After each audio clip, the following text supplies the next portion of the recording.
Good evening, everyone, and welcome. Thank you for being here. As we open up tonight, we'll start the way we always do with introductions. We'll start to my right with our clerks. Good evening. I am Christine Smith, Clerk to the Board. Welcome. Good evening. I am Arlissa Easton, Deputy Clerk to the Board. Good evening and welcome. My name is Yvette Townsend Ingram, better known as Commissioner YTI, and I serve you on the Board of County Commissioner at large. Good evening. I am Commissioner Elaine Powell. I represent North Mecklenburg, Huntersville, Davidson, Cornelius, and North Charlotte. Yes, me. Good evening and welcome to tonight's meeting. I'm George Dunlap, elected by the people of District 3. Good evening. My name is Lee Altman. I serve as an at-large county commissioner, and I also have the privilege of serving as vice chair. Welcome. We're so happy you're here. Good evening, everyone. My name is Mark Jarrell. I've been elected by the people of District 4. I also have the honor of serving as chair. Good evening and welcome. My name is Arthur Griffin. I have the pleasure of serving as a county commissioner at large. Good afternoon. My name is Vilma D. Leak, and I represent the most powerful people in the district. That happens to be District 2. If you're a senior, stand up, please. No seniors. Okay, thank you. All of us are young folk. Thank you. Good evening, I'm Laura Meyer, and I represent District 5. Good evening. I'm Commissioner Susan Rodriguez McDowell, and I have the honor of being elected by the people of District 6. Good evening. I'm Mike Bryant, Mecklenburg County Manager. Good evening, Tyrone Wade, County Attorney. All right, that concludes introductions. As we start the meeting, I want to level set with everyone and make sure everyone is clear about the board's vision, our mission, as well as our priorities. The vision for the Mecklenburg Board of County Commissioners is as follows. We'll be a community of pride and choice for people to live, learn, work, and recreate. Our mission: to serve Mecklenburg County residents by helping improve their lives and the community. For those of you that may be unaware of the priorities for this board for FY 2026 through 2027, they are as follows: economic development, education, environmental stewardship, health equity and wellness, services for our seniors, workforce development, and reducing racial disparities. And as we move into tonight's meeting, I have the honor of delivering the invocation. And tonight, for me, the invocation is not necessarily going to be a prayer, as in tradition, but it's going to be just a short statement of thoughts, or a thought from my heart. And I really wanted to just take a moment to acknowledge the challenges that we've been facing as a community around safety, mental health, and frankly, division that's weighing heavily in our community. And when I think about those issues that we're facing, I'm reminded that when we talk about safety, to me, safety and true safety is more than just protection. It's really creating a place where every person can truly thrive. When we talk about health, whether it's mental health or physical health, it's more than the absence of illness. It's the presence of hope, it's the presence of support, it's the presence of care. And when we think about division and our space in this place where we strive for unity, we believe that unity is about valuing one another despite our differences. So tonight, it's my hope, it's my prayer that we'll ground ourselves in a spirit of unity, that we'll ground ourselves in a spirit of empathy, and we'll continue to do the important work that's in front of us. So thank you. And if you'll join and stand with me for the Pledge of Allegiance. I pledge allegiance to the flag of the United States of America and to the republic for which it stands, one nation, under God, indivisible, with liberty and justice for all.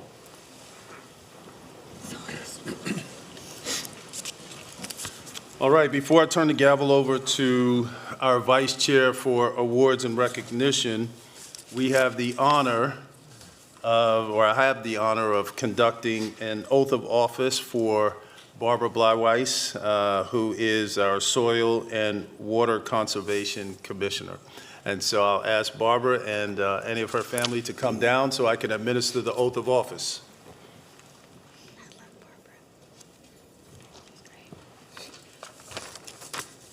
Clerk, you have a Bible. I think we're going to do it right there, Barbara. Good to see you. Congratulations. Congratulations.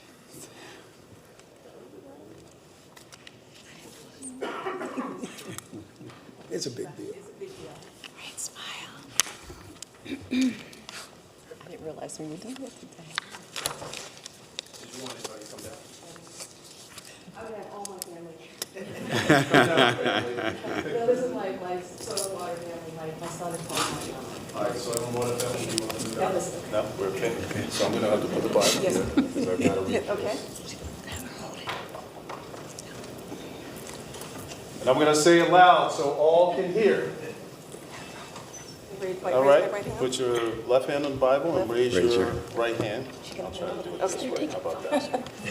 Get it wrong before.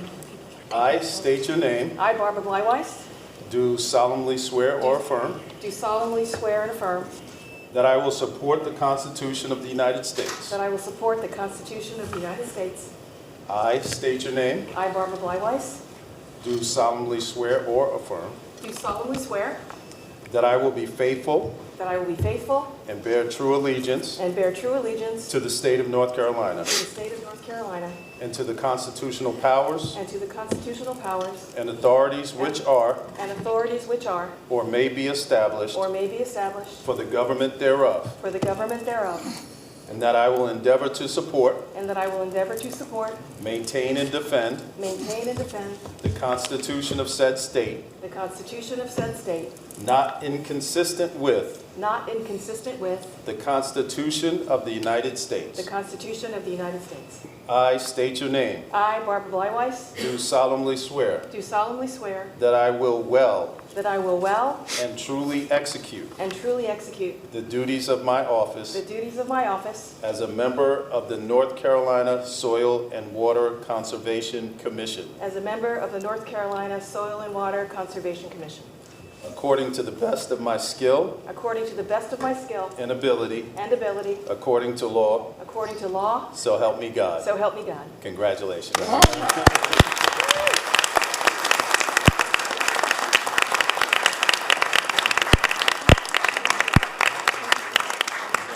Thank you. Thank you. Oh, okay, sure.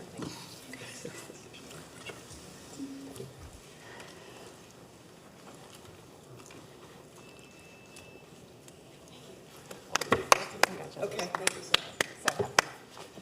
And you can shake, you could just go down the line and shake. I got it. Just do the one real quick. Congratulations, congratulations, yay. Thank you.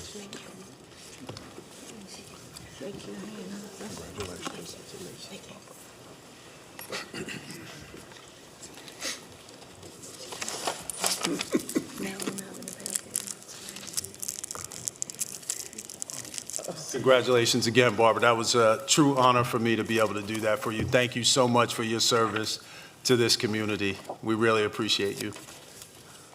All right, moving on to the agenda, we're going to move to awards and recognition. I'll turn it over to our Vice Chair, Lee Altman. Thank you, Mr. Chair. And at this time, I would like to invite Anna London, President and CEO of Charlotte Works, to please come down to receive the proclamation.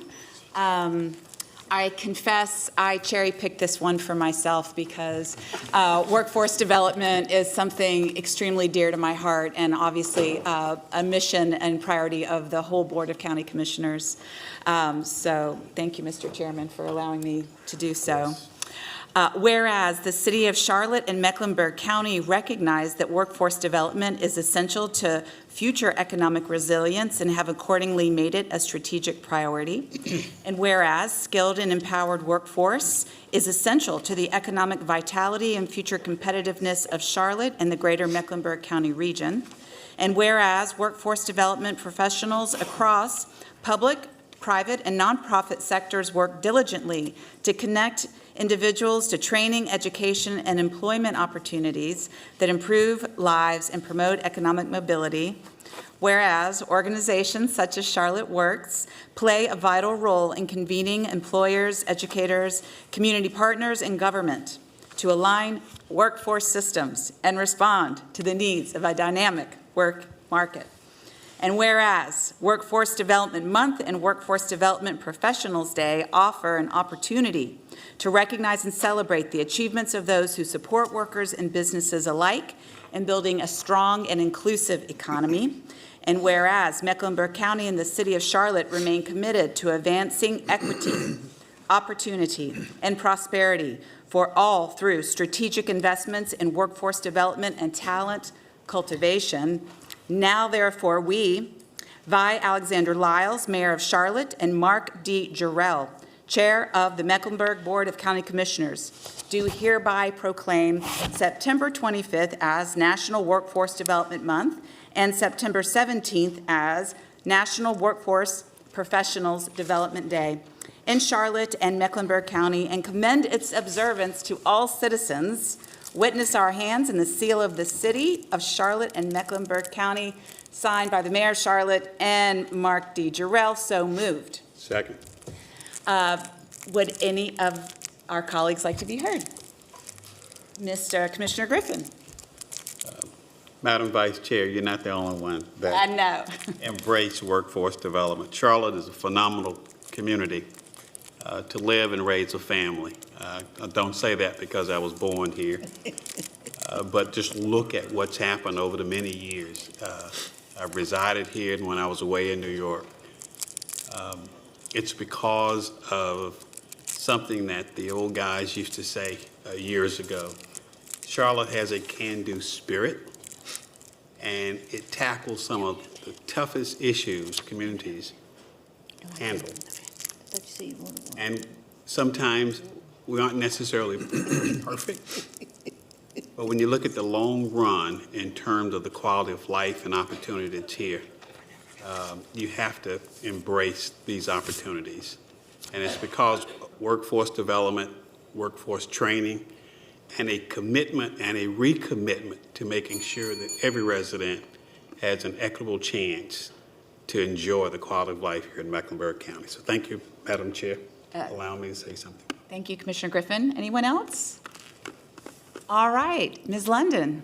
All right, so I just want to say thank you. So on behalf of Charlotte Works, on behalf of our board of directors, our chair and vice chair are not here, but we do have, I do have some of my board members as well as a team member here with me, but I just want to say thank you to both Mecklenburg County, the City of Charlotte, for prioritizing workforce development and for your support over the years to make sure that every single resident in Mecklenburg County has access to career pathways, to living wage jobs, and then also making sure that businesses in our community have access to skilled and qualified candidates.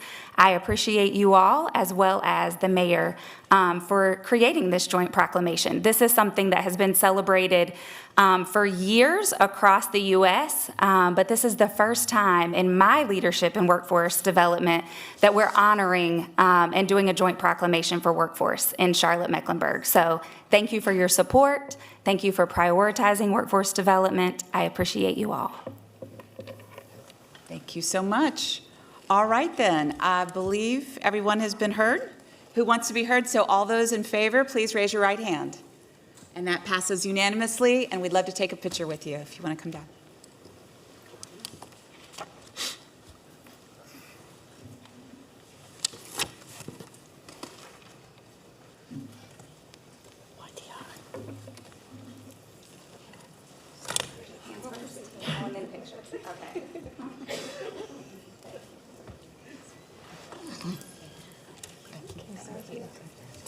Thank you. Thank you. You think we do.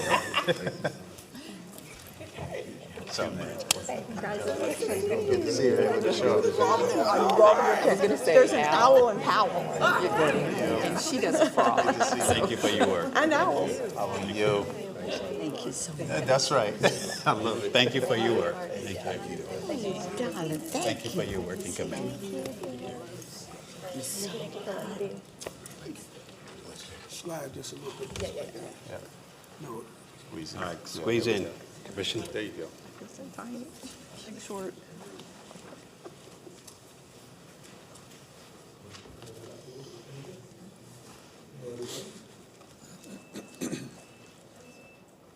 Right. Thank you. Thank you.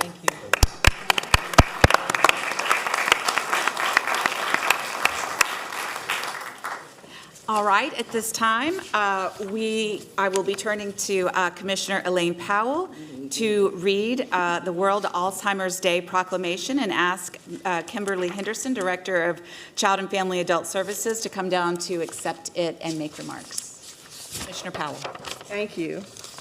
I can't imagine that there's someone in here whose life hasn't been touched by Alzheimer's. My grandmother had it, and it was very painful to watch. So I'm now going to read this Mecklenburg County proclamation. Whereas Alzheimer's disease, the most common form of dementia, is a progressive degenerative condition that affects more than 7.2 million adults aged 65 and older in the United States annually, deteriorating memory, thinking, judgment, and reasoning, while also affecting behavior, emotions, and self-care abilities. And whereas there are over 16,700 people living with dementia and over 381,000 care partners providing unpaid care to people living with dementia across North Carolina. Whereas according to the Centers for Disease Control and Prevention, Alzheimer's is the 6th leading cause of death for American adults and the only cause in the top 6 that has no prevention or cure. Whereas the people of Mecklenburg County can support individuals, families, friends, and caregivers who are dealing with Alzheimer's disease by promoting research to find a cause and a cure, by advocating for educational programs and support services in our communities, and by participating in the Alzheimer's Association annual walk to end Alzheimer's every October. And whereas Mecklenburg County joins the state of North Carolina along with interested agencies and organizations in commemorating those who have passed away from Alzheimer's disease and honoring those living with Alzheimer's disease, as well as their dedicated caregivers, at the annual candlelight reflection ceremony in November and throughout the year. Now therefore be it resolved that the Mecklenburg County Board of County Commissioners does hereby proclaim September 2025 as Alzheimer's Disease Awareness Month and commend its observance to all citizens. Dated the 16th day of September 2025, Mark D. Jarrell, Chair, Mecklenburg Board of County Commissioners. So moved. Second. Thank you. The motion having been moved and properly seconded, would any commissioners like to be heard? All right, at this time, Ms. Henderson.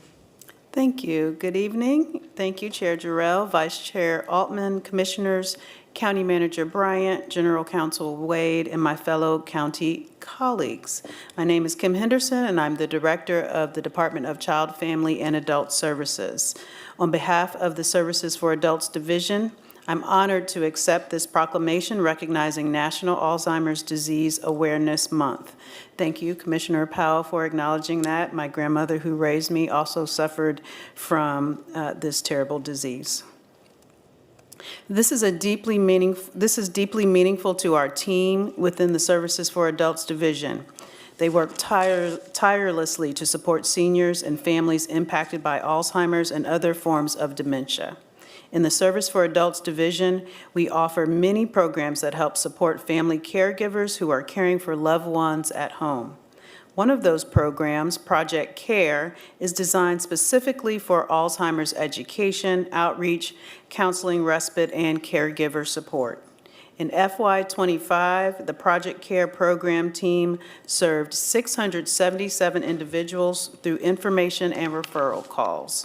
They awarded 37 vouchers in respite funding to dementia care families in need. They served 1,387 individuals across 46 dementia-specific outreach events, and delivered culturally specific Alzheimer's caregiver support groups monthly. We are grateful for the county's leadership in shining a light on Alzheimer's, and for our many community partners who share in this work. This proclamation reminds us that Alzheimer's is not just a health issue, it is a community issue that touches caregivers, neighbors, and loved ones. Thank you for standing with us as we continue to serve and support seniors and the families and friends who love them across our community. Thank you. Thank you, Ms. Henderson. At this time, we'll carry the vote. All those in favor, please raise your right hand. And that passes unanimously. Would you like to come down and receive it?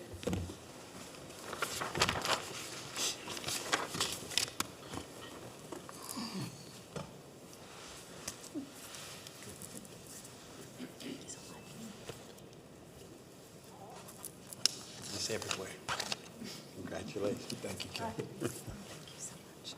See, I know it's getting old, so Cinderella. Thank you for yours. Here is the proclamation. It never gets old.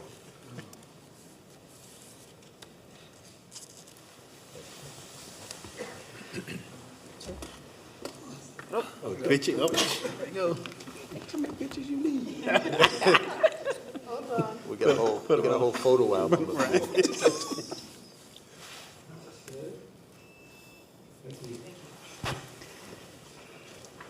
And finally, I will now turn to Commissioner Rodriguez McDowell to read the proclamation for Hispanic Heritage Month. And I don't know if there's anyone here to receive it. There is, yes. We have Rafael Prieto. Everybody who's here to receive it. Oh, Rafael, please come down.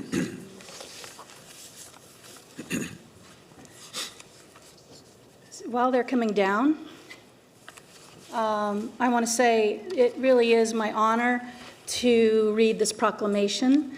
My heritage is Cuban and Puerto Rican, and normally when I read this proclamation, as I have done many times here on this dais and out in the community, my eyes are misty with pride. Today, I'm disturbed and frightened and angry due to the recent Supreme Court decision in Nome versus Perdomo, which allows ICE to profile people based on race, language, or type of employment. The Fourth Amendment of the Constitution is clear that the government may not stop and detain people without reasonable suspicion. Decades of court decisions have reinforced that ethnicity is not evidence of reasonable suspicion. This case stands as a setback to America's civil rights, equality, and justice. Millions of Latinos and others, including American citizens, are now subject to wrongful detention, harassment, anti-immigrant rhetoric, and fear. This is simply unacceptable. And with that, I want to say thank you to my colleagues for supporting this proclamation, which honors Hispanic Heritage Month. It reads, whereas the observation of Hispanic Heritage Month started in 1968, 56 years ago, as Hispanic Heritage Week under President Lyndon Johnson, and in 1988, Congress and President Ronald Reagan expanded the celebration of Hispanic presence in the United States to a 30-day commemoration. And whereas each year from September 15th to October 15th, Americans observe National Hispanic Heritage Month by celebrating the histories, cultures, and contributions of American citizens, residents, and immigrants of Hispanic origin from Mexico, Central America, South America, the Caribbean, and Spain.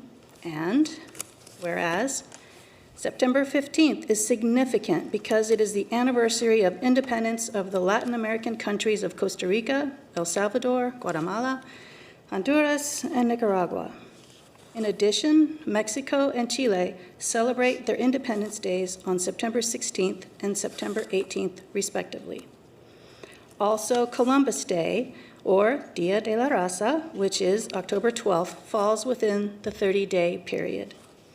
And whereas every year the United States Congress and the White House call for public officials, educators, librarians, and all Americans to observe National Hispanic Heritage Month with ceremonies, activities, and programs.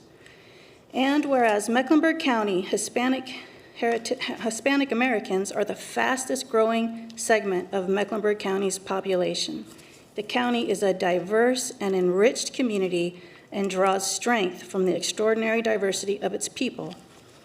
And whereas Charlotte's Patriotic Celebrations and Traditions Committee, also known as Fiestas Patrias, is commemorating National Hispanic Heritage Month for 11th consecutive years in 2025 with the Charlotte Museum of History.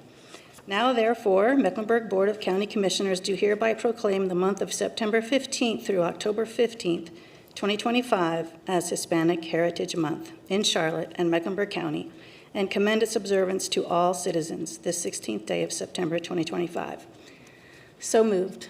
Second. Having been moved and properly seconded, would any commissioners like to be heard? All right, Rafael Prieto. Thank you. Thank you, Board of Commissioners. You make my day today. This ceremony allows me to share the joy of celebrating Hispanic Heritage Month with my 66 million U.S.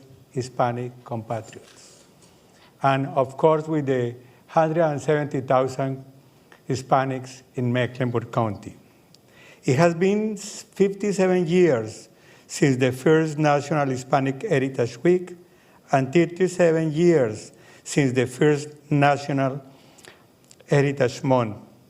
We may have a festive environment. Yesterday was Central American Independence Day, celebrating Guatemala, El Salvador, Honduras, Nicaragua, and Costa Rica. Today is the independence of Mexico. Time to party.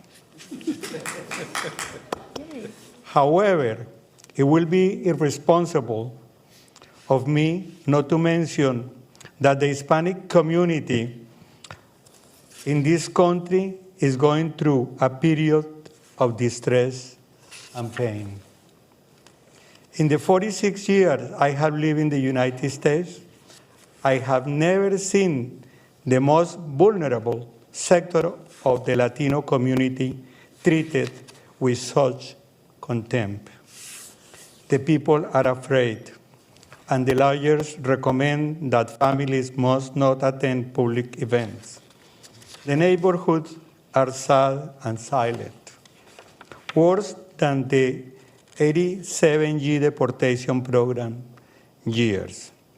But I have faith and trust in the resilience of my people, and that this nightmare will pass, and we will overcome it. I wish for us to try, for us Latinos, to try to our goals to rest and to be more tolerant with each other, to repudiate Latinos who are ruffians, and that our strength in numbers refers not just in the size of our population, but in our political and economic power, our education, and our civic and social responsibility. Thank you. Thank you so much. All right, thank you.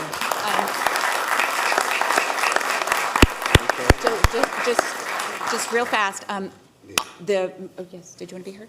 No, just. The motion having been made and carried, at this time, all those in favor say aye, or raise your right hand.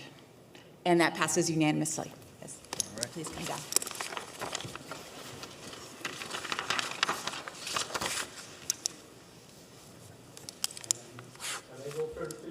Of course. Always.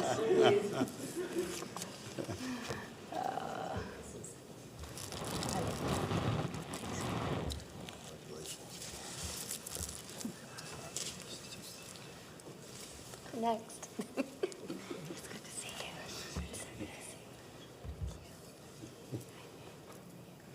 Congratulations. Thank you. Rafael, my friend. Congratulations. Amen. Good to see you. It's so good to see you.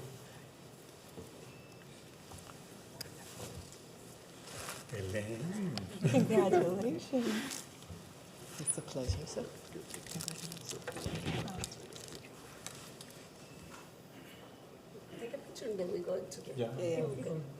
Voy a hacer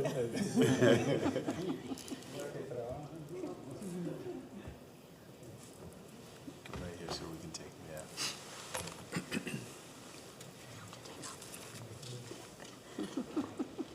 only one thing. There are several people from the Hispanic community. The leadership is in that problem. And this area too.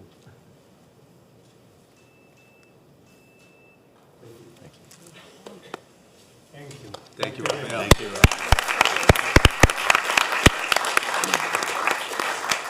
Thank you. I now return the gavel back to Chairman Jarrell. Thank you, Madam Vice Chair, and congratulations.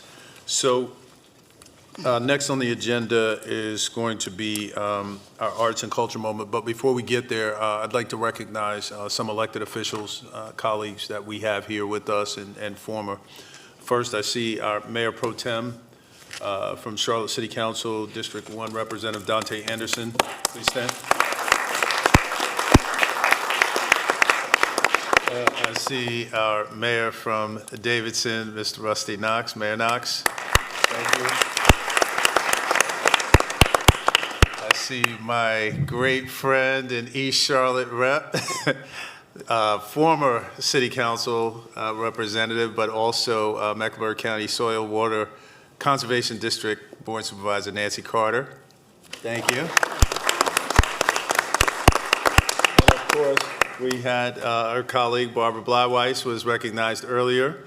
Thank you for being here again. And then we also have former elected officials. Our colleague, Dr. Wilhelmina Rembert, is joining us tonight. Thank you.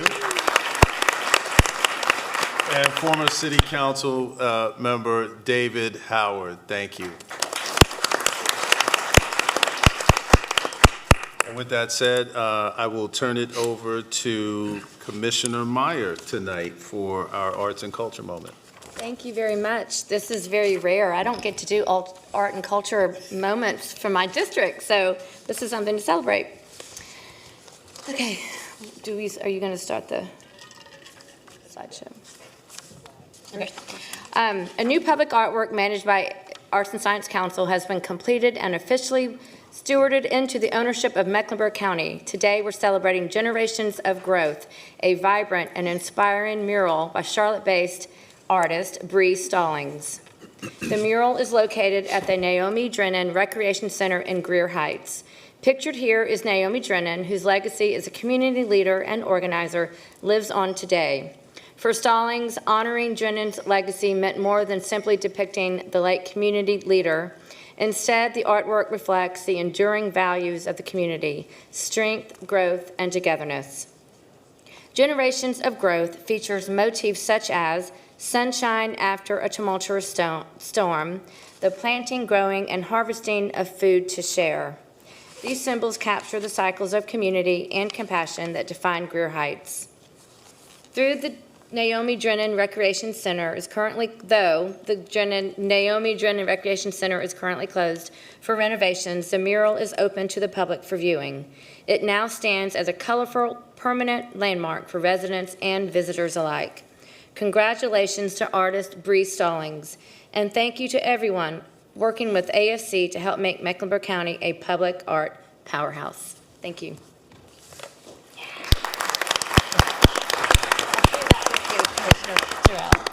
Thank you. All right, now we're going to move to public appearance, and just to make sure everybody's on the same page, public appearance is different than the speakers that will speak during public hearing, okay? So this is the public appearance portion. I do need to read some language, so please bear with me. Public appearance is the period during the board's regular meeting that members of the public are provided the opportunity to speak on matters not appearing on the agenda. Members of the public who appear during the public appearance portion of a regular meeting may discuss any matter within the jurisdiction of the Board of Commissioners, except for the following types of matters: a matter which appears on the agenda of that meeting of the board, either from the current budget or by inclusion in a future budget. Such requests would be made at the board's annual budget public hearing. The time limit for speaking is 3 minutes, unless there are 4 more speakers who wish to speak concerning the same matter, in which case all persons wishing to speak on the same matter will be considered a group and given a total of 10 minutes. The board reserves the right to alter these rules on a case-by-case basis as necessary for the efficient and effective conduct of business. Members of the board will not engage in dialogue with public appearance speakers. Comments will be received and followed up on as applicable by county staff and/or members of the board. Handouts and/or tokens shall be Denisha DeGraff and Reed, and topic Suicide Prevention Month.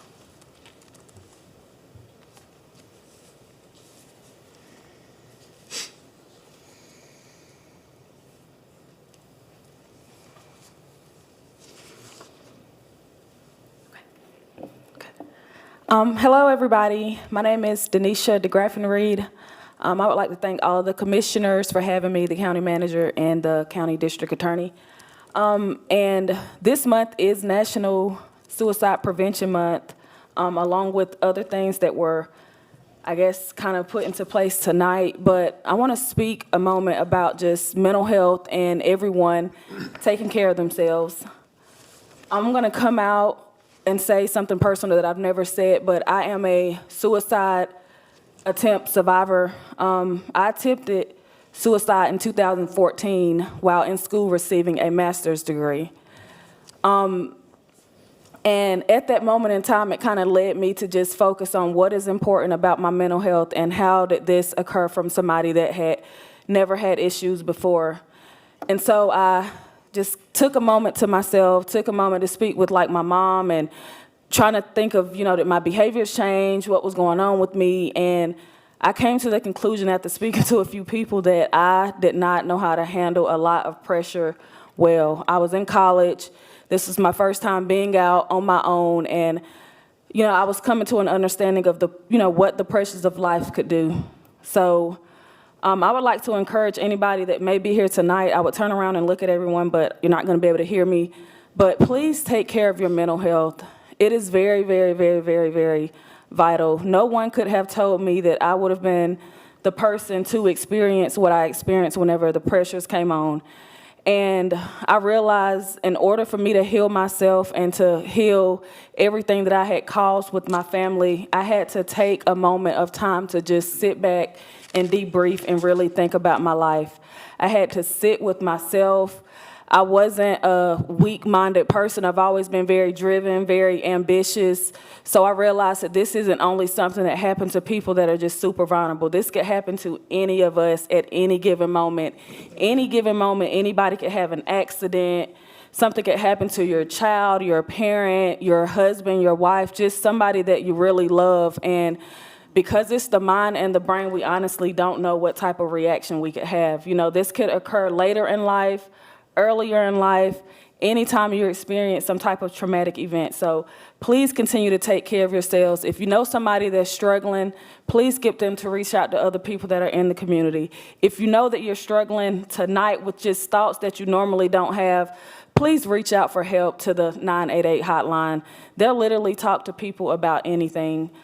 Think about others in your time of need. If this doesn't impact you, please just continue to raise awareness, because as a culture and as a society, we have to continue to take care of each other. Thank you guys for having me. Have a good night.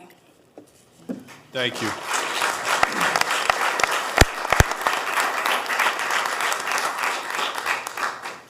At this time, we'll move to appointments. First up, an appointment is needed on the Building Development Commission to fill one 3-year term expiring July 31st, 2028. The Charlotte Chamber of Commerce chairperson slot. Robert McCutcheon, CEO of Charlotte Regional Business Alliance, recommends Jason Moore. Is there a motion to appoint Jason Moore? Move, Mr. Chairman. Second. Moved and seconded. Any unreadiness? Hearing none. All those in favor say aye. Aye. Opposed? Ayes have it, Madam Clerk. That's unanimous. Next up are appointments to Lake Norman Marine Commission. Appointments are needed on the Lake Norman Marine Commission to fill 2 terms. This time, I'll call on Commissioner Powell, who chaired our ad hoc interview committee. Thank you, Mr. Chair. On Wednesday, September 10th, 2025, the Board of County Commissioner Ad Hoc Interview Committee interviewed nominees for 2 seats on the new Lake Norman Marine Commission. The committee was comprised of myself, Commissioner Meyer, Commissioner Rodriguez-McDowell, and Commissioner Townsend Ingram. I want to say that we had the most applicants we've ever had, and the people that we decided to interview were so outstanding that every time we did an interview, we had a lot of comments about how outstanding they were. After interviewing the nominees, the committee recommends to the full board the appointment of Richard Gaskins for 1 4-year term expiring September 30th, 2029, and Greg Truesdell for 1 5-year term expiring September 20th, 2030 on the Lake Norman Marine Commission. And so the 2 that we recommend are Richard Gaskins and Gregory Truesdell. So moved, or second. All right, it's been moved and seconded for Richard Gaskins and Gregory Truesdale. Is there any unreadiness? Hearing none, all those in favor say aye. Aye. Opposed? Ayes have it. That's unanimous, Madam Clerk. Thank you, Madam Chair, for the ad hoc committee and to the committee members. Next, we're going to move to the Air Quality Commission. An appointment is needed on the Air Quality Commission to fill 1 3-year term expiring August 31st, 2028. This is a general public slot. Now, we do have 2 candidates. The first candidate is Daniel Kabuba, and then we also have Gordon Miller. So we're going to take a vote. I'm going to start with all those in favor of Daniel Kabuba. Let's see by show of hands. Okay, that is unanimous, so Daniel will be appointed. Congratulations, Mr. Kabuba. Can I say something? Yes, please. So both applicants were exceptional. I wish that everyone that applied to different councils were this exceptional. And so we thought through the process of, or I did, of how to choose because they were both so outstanding. And so I think that this is giving someone who hasn't had a chance to serve, and hopefully the other candidate will continue and even apply maybe in the expert category. Thank you. Thank you. All right, next we are going to move to our public hearings. The first one is one that is extremely special to this board. I could say a lot, but I'm going to save it. But this is a public hearing for the Subtle Avenue name change. So at this time, the chair will entertain a motion to open a public hearing to hear comments on a proposed renaming of Subtle Avenue to Russell S. Rozelle Office Building. So moved. Second. Moved and seconded. All those in favor say aye. Aye. Those ayes have it. I know we have a speaker, and Mr. Rick Rozelle. I thought that was a Rick. Yeah. You can see it. I know. You remember Rick? Yeah. Good evening. Good evening. I'm Rick Rozelle, brother to Rusty Rozelle. And you have on your agenda tonight consideration for naming the LUESA building, which doesn't exactly roll off the tongue, after Rusty. On behalf of our family, some of whom are here tonight, I want to express our deep appreciation for this very kind gesture. I also want to thank the county employees that worked with Rusty for their kind words and the support to our family that they've given to us over the past 4 months. All of this would mean a great deal to Rusty, although I do believe he would be too modest to feel comfortable having a building named after him. Regardless, the family is very thankful that the county has chosen to recognize and honor Rusty in this way for his 45 years of service. Thank you very much. Thank you. And I know board members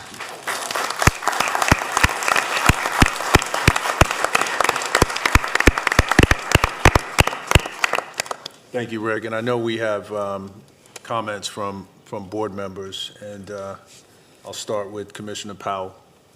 Thank you, and please don't turn the bell on, please. So, no matter how much time I have, no matter how many words I come up with, it's not enough. I'll never be able to express the gratitude that I have for Rusty Roselle. So I just want to read some comments, and I think it's really important that we're naming a building after him so that we never forget the importance of his legacy. As the chair of the Environmental Stewardship Committee to Mecklenburg County, and as someone who knew Rusty Roselle as a water quality professional for more than 30 years, I wrote to offer my full support to formally rename the building after him. I first learned about Rusty's good work with respect to water quality when I worked at the hospital, before I ever met him in person. I was there when Rusty was honored with an Environmental Hero Award in 1989 from the Blumenthal Foundation. I believe that he spent every day for the rest of his life proving that he was an environmental hero. For the past 35 years, I attended meetings and worked with Rusty in many different group settings. And I think it's important to provide a short list of some of them to show the breadth of his connectedness and impact. And as I'm sitting here, I even see Lake Wiley Marine Commission, like I know the impact he had for you. The first that come to my mind are the post-construction stormwater ordinance development with our 6 towns in the city of Charlotte. Catawba Riverkeeper, Stormwater Advisory Council, Catawba Water Management Group, Citizens Water Academy, Lake Wiley, Lake Norman, and Mountain Island Lake Marine Commissions, Central Lina, Connect Our Future, Livable Mech, Healthy Environment, Catawba Lands Conservancy, elected officials workshops, River District, Palisades, City of Creeks at UNCC, Browns Cove, Beaver Dam Creek, Duke Power, Real Estate and Building Industry Coalition, Hazard Mitigation Planning, Catawba Area Plan Stakeholder Group, many community meetings addressing concerns about buffers, stormwater management, sedimentation, flooding, fuel, chemical, sewer spills impacting our waterways, water degradation, erosion control measures, cyanobacteria, and invasive species in our water. In the hundreds of meetings where I was present, Rusty was reliably consistent. He was a gifted storyteller, a gifted consensus builder, a highly respected expert, an educator who could explain things at every level to help people understand, an exceptional human being dedicated to protecting our natural resources, and a real-life hero to me. Rusty Roselle was one of the best people and most committed professionals I have ever known. He was and is a Mecklenburg County treasure. This is who we should name buildings after. He was a lifelong dedicated public servant who woke up every day for 45 years to face the never-ending challenges of environmental stewardship, and a person who did everything that he could to make a positive difference. We are all, every single one of us, beneficiaries of his work. I will honor his legacy as I move forward in all of the work that we do to protect our water. Thank you, Mr. Chairman. Thank you, Commissioner. Commissioner Rodriguez-McDowell. Thank you, Mr. Chairman. I definitely won't be as eloquent as our Chair of Environmental Stewardship, but I'm really grateful that I had the opportunity to meet with the family and had a really great time of learning more about Rusty from another perspective, which he had never really shared his personal life. And so, what I want to say is that I came into this job as a commissioner knowing very little about environmental stewardship, and Rusty taught me a lot And I just want to let people know that, legacy really matters, and having professionals who can speak and teach to people who don't have a background or an expertise in something but can make it real. And it really is important and impactful, and I will never be the same for having known him and for having him teach me what he did. And so I just want to express my gratitude, and I hope that everyone who's here and who's listening will pay just a little bit more attention to environmental stewardship as just a result of learning about him. Thank you. Thank you. Commissioner Dunlap. Thank you. I just want to say to the family that the residents of Mecklenburg County owe a debt of gratitude for the work of Rusty Roselle. For the 6 years that I served as chairman, I can never tell you a time when he was a happy, jolly person. That was just his personality. And somehow I was convinced to spend an entire day in a water seminar, whatever it was, talking about water all day. And I can tell you I learned more about water than I ever knew. Rusty could tell you where the water comes from and every path it travels to get to your faucet. That's just how much he knew about water. And so I am thankful that we are recognizing him in this way. It is certainly an honor that I'm happy to bestow. Thank you. Thank you. Commissioner Griffin. Thank you, Mr. Chairman. I just, the 3 years I've been on the Board of County Commission, about 2 years ago, maybe 18 months ago, I learned that we were more involved and responsible for residents living in the ETJ. And since I'm out in the Lake Wiley area, I knew nothing about watershed. Didn't have a clue. Thought there was maybe a shed where there was some water activity. And Rusty, I didn't know Rusty, and picked up the phone and said, what the heck is a watershed? And where are these things located? He knew how many watersheds were in this geographic area, how long there'd been watersheds in terms of the retention ponds and all of this stuff. And he took me to school. And he's sort of a quiet giant in terms of water quality in Mecklenburg County. He certainly will be missed in terms of my learning, because I have a long learning curve.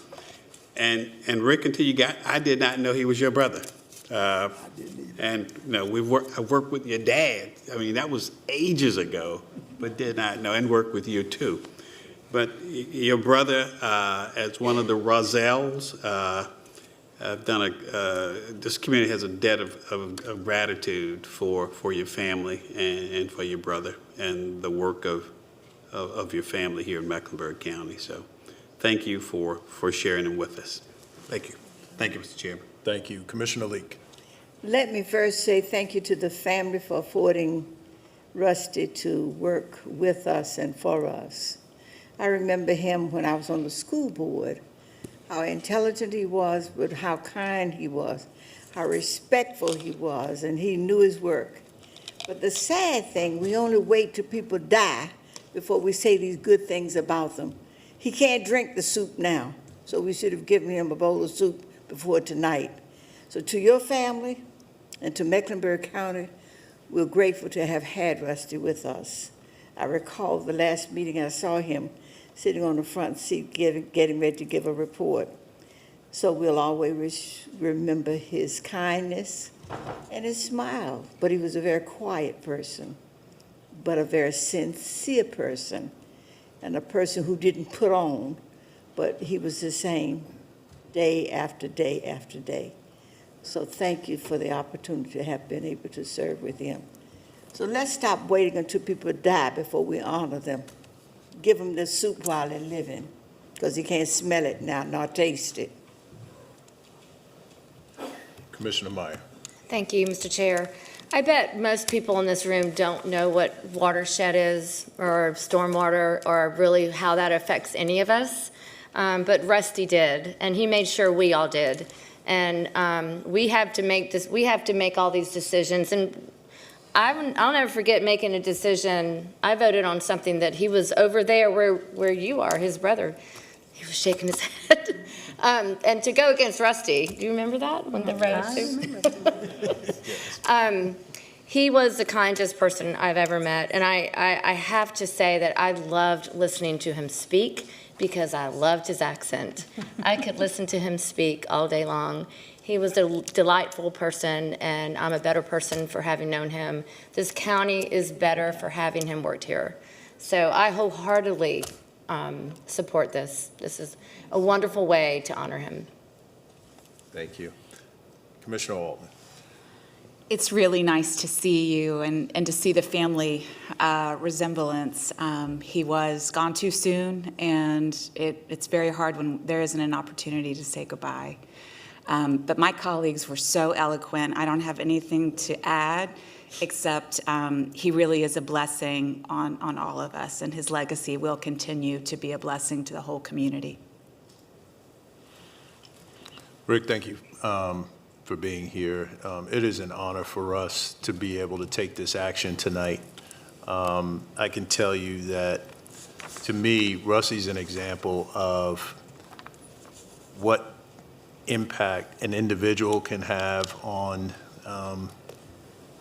a community, but also all of us as individuals that have been touched by him. And we are just so honored. We're so thankful as a community for what he represented and you know, how he impacted us. And so tonight is just an honor for us to do this. And I also want to lift up that our state County Commission Association also recognized Rusty on a president's initiative, which was amazing. And Ebenezer and Commissioner Dunlap and myself were able to be there.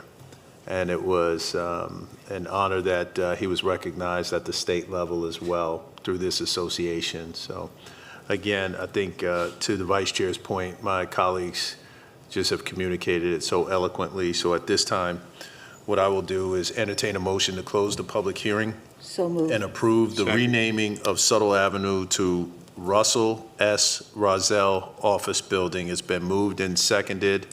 All those in favor, let's see by show of hands. That is unanimous, Madam Clerk. Motion passes. Thank you.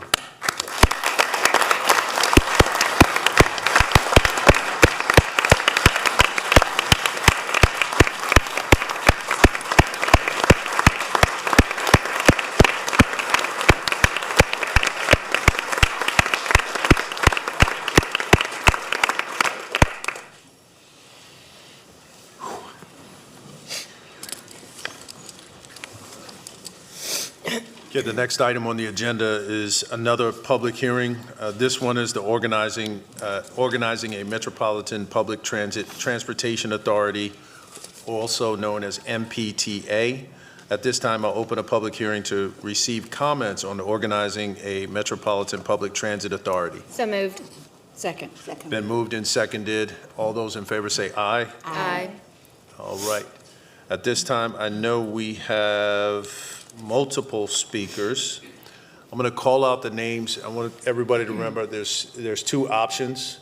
So you can make your way down and wait. And actually, it's being reflected up here, so that's perfect. Evan Schulteis, Garland Green, Meg Fensel, and David Howard. If you all will start to make your way down, and we'll follow the list.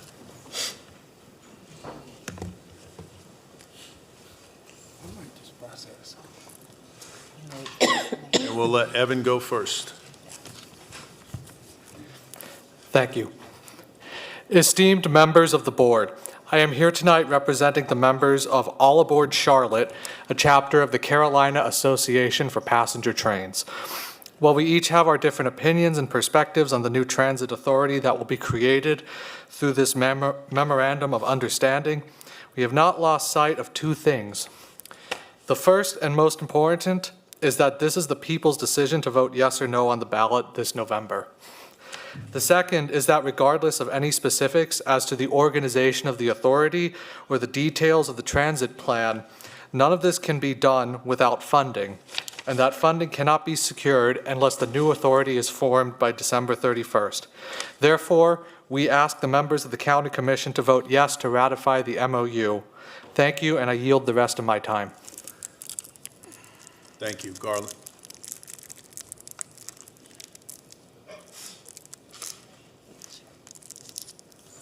Is the microphone on? It is on. Okay.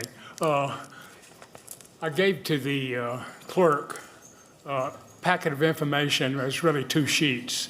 And the first sheet was kind of a political cartoon. And sometimes cartoons say a lot. And in this particular cartoon, it has a downtrodden man sitting on a bench, and it has a cat's train going by. And the title of it is Taxation Without Representation. And on the sign it says, regular citizens need not apply. So what are we talking about here? Let's talk about the MPTA, Metropolitan Public Transit legislation that you're considering tonight. The way it is written, there is no seat on the table for the common man. It's taxation without representation. It's very limited range of credentials to serve on the board, mostly white-collar workers, backgrounds in law, finance, engineering, public transportation, urban planning, logistics, government, architecture, and economics. What about the nurses, the school teachers, the firefighters, the people that commute, the hourly workers? They do not have voice on this board. No voice on the board for the greater majority of citizens who do not have the credentials and are being asked to foot to pay the $18 billion bill. Something's not right there. Something needs to be done, and it starts with you. On September the 2nd, the City Council had a meeting on the MOU, and there's great concern by them about this issue, but they have no authority to do anything about it. You have a choice. You can vote yes on the matter, and the common man has no seat at the table, the way it's written. You can vote no on the matter, and the payback goes back to Raleigh for further consideration and needed refinements. The common man deserves a seat at the table. After all, the folks like you and me are being asked to pay the $18 billion tax bill and deserve a seat at the table. It's going to require guts to vote no, but it's the right thing to do. I ask you to give it some serious consideration. Thanks so much for your thoughts and time. Thank you. Meg? Good evening, Commissioners. My name is Meg Fensel, and I'm speaking on behalf of Sustain Charlotte. Sustain Charlotte strongly supports the MOU before you this evening to create the MPTA, and we urge you to vote in favor of it tonight. The MOU represents a crucial step towards building a coordinated, accountable, and forward-looking transit governance structure for our growing region. Public transit is foundational to building a sustainable and vibrant Mecklenburg County. It connects people to jobs, education, healthcare, and opportunity while reducing traffic congestion and emissions. For this reason, this new authority is a vital investment in our community's future. After adopting the MOU tonight, as you and the other appointing bodies move forward with selecting members for the new MPTA, we urge you to incorporate the following principles into your appointment process. First, to prioritize lived experience by including at least one daily CATS bus rider among the appointees. This would require coordination with the city to make sure that that backbone of our transit system, the bus, that experience of riding is reflected in the governance of our transit system. Second, to ensure transparency by allowing all elected officials to view every application, even as clerks and legal staff review them for eligibility. And finally, to prioritize transit use by assigning points in your decision-making process to applicants who currently ride transit and by requiring all board members to ride transit at least periodically so that those who are making decisions, both governance and financial, about our growing transit system actually understand the implications of their decisions from firsthand experience. Thank you for your leadership in advancing this transformative step for public transit in Mecklenburg County, and please support the MOU tonight. Thank you. Thank you. David. Good evening, Mr. Chair, Commission, and Mr. Manager. My name is David Howard. I had the privilege of sitting where you sit and serving on the Charlotte City Council, also as chair of the Planning Commission, and later helping to shape transportation policy at the state and the federal level. But before all of that, I was a kid riding on number 16 bus route on my way to school because my mother had to be up at work early in the morning.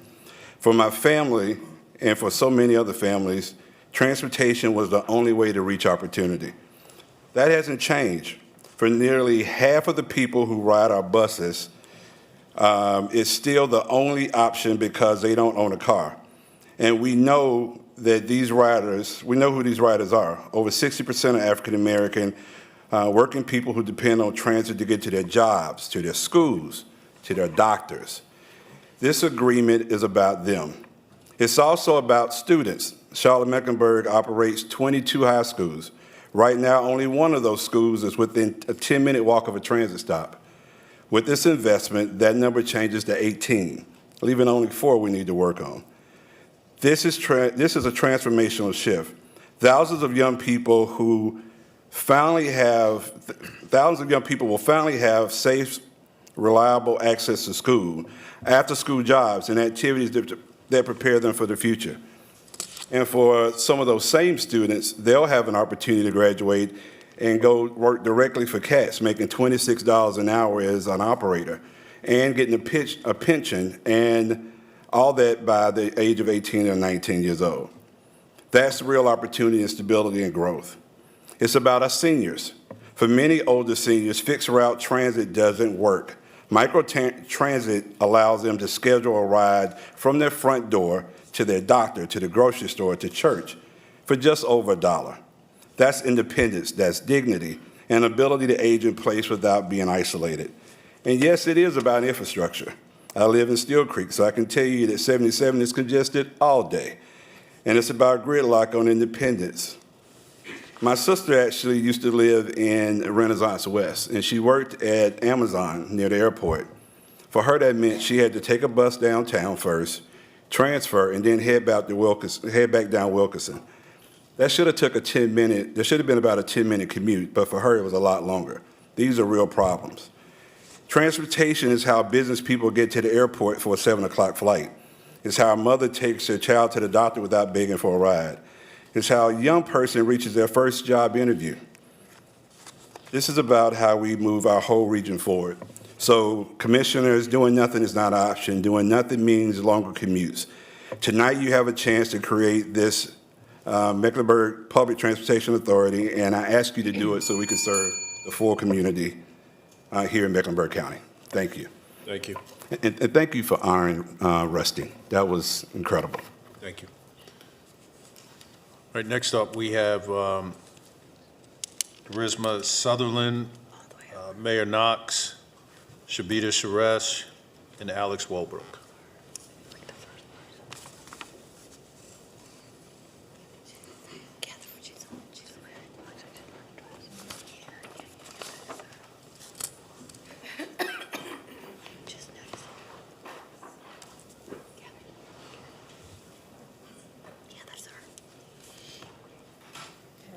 Mr. Chairman, Madam Vice Chairman, Mr. Manager, Madam Clerk, and Commissioners, thank you so much for this opportunity to speak with you this evening.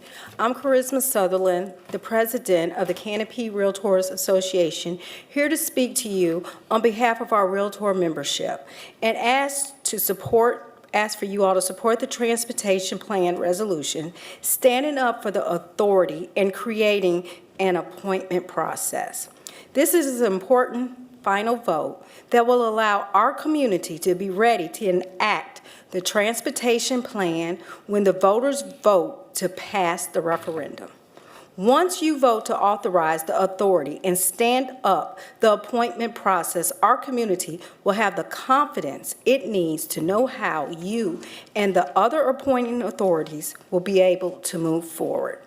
This will enable our community to unlock the $20 billion in investments that we will be able to work with after the referendum is approved. We will never be able to solve for our local transportation needs by relying on the state.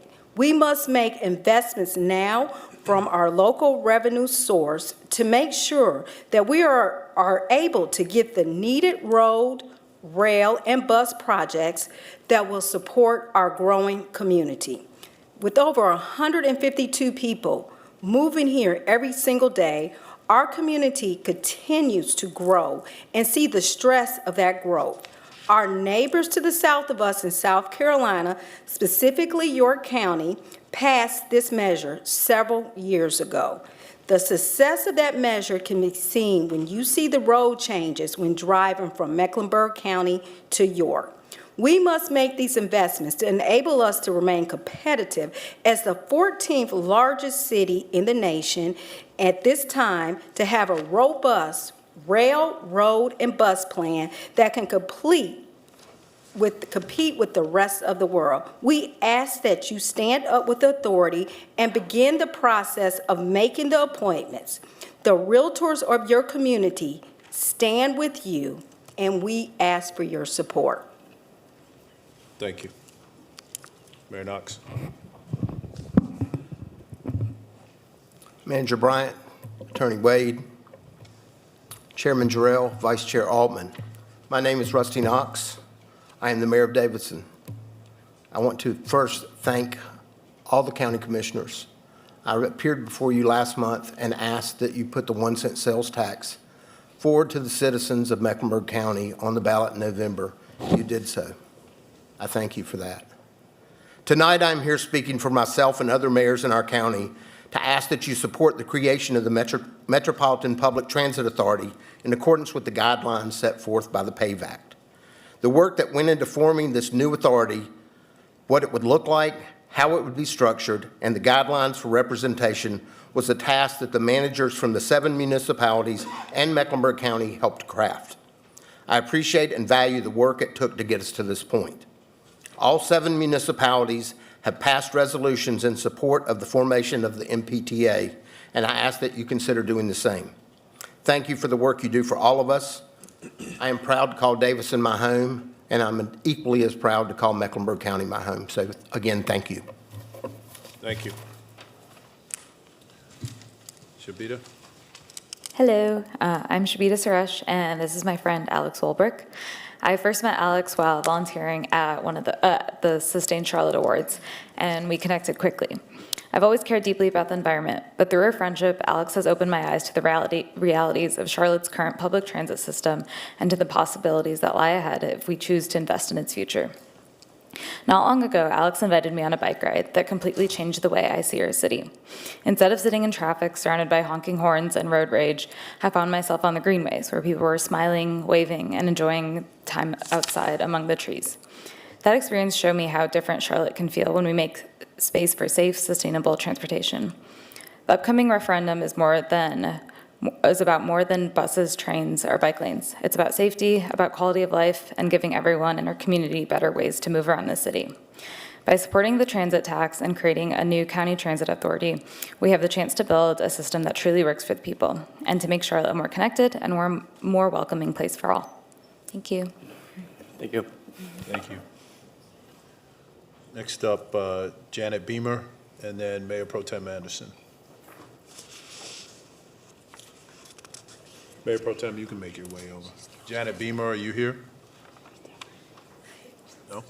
Okay.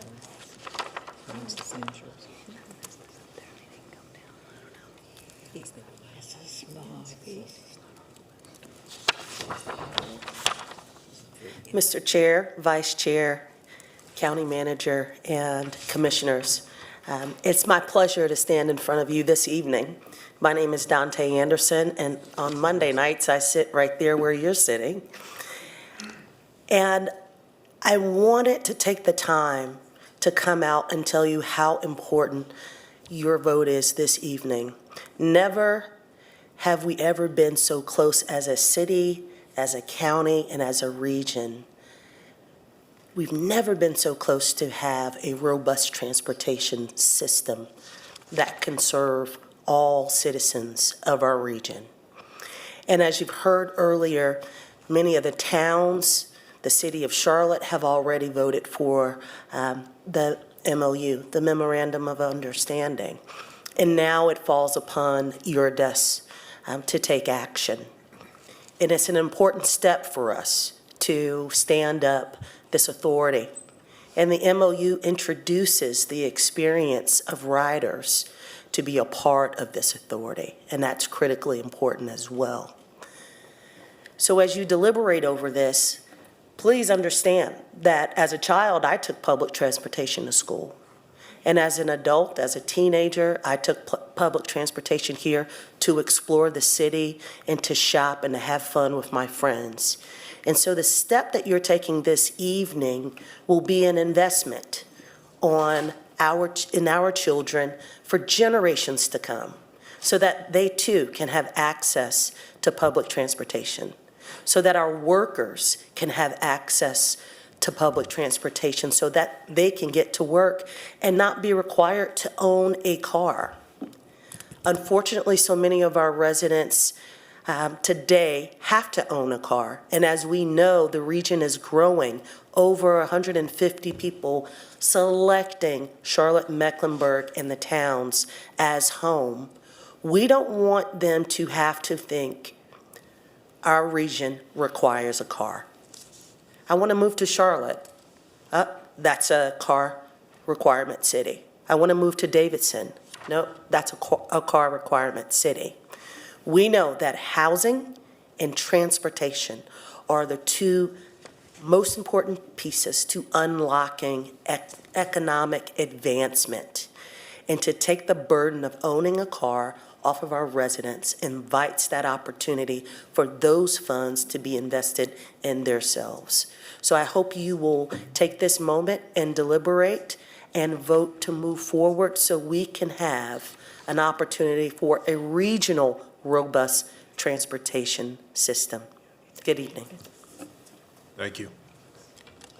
Madam Clerk, I just want to make sure, the only person that I had added was a Janet Beamer. Yes, sir. That's it. That's it. Okay. At this time, the chair will entertain a motion to close the public hearing. So moved. Second. Moved and seconded. Is there any unreadiness? Hearing none, all those in favor say aye. Aye. Ayes have it. That's unanimous, Madam Clerk. Just so everybody's clear, we'll, later on during the meeting, we will actually go through the elements of the payback. Right now, we'll move to Advisory Committee reports. This is the Lake Wiley Marine Commission Annual Report. I'll call on Mr. Neil Brennan, Executive Director, to give the presentation. Good evening, y'all. How you doing? Good evening. Good evening.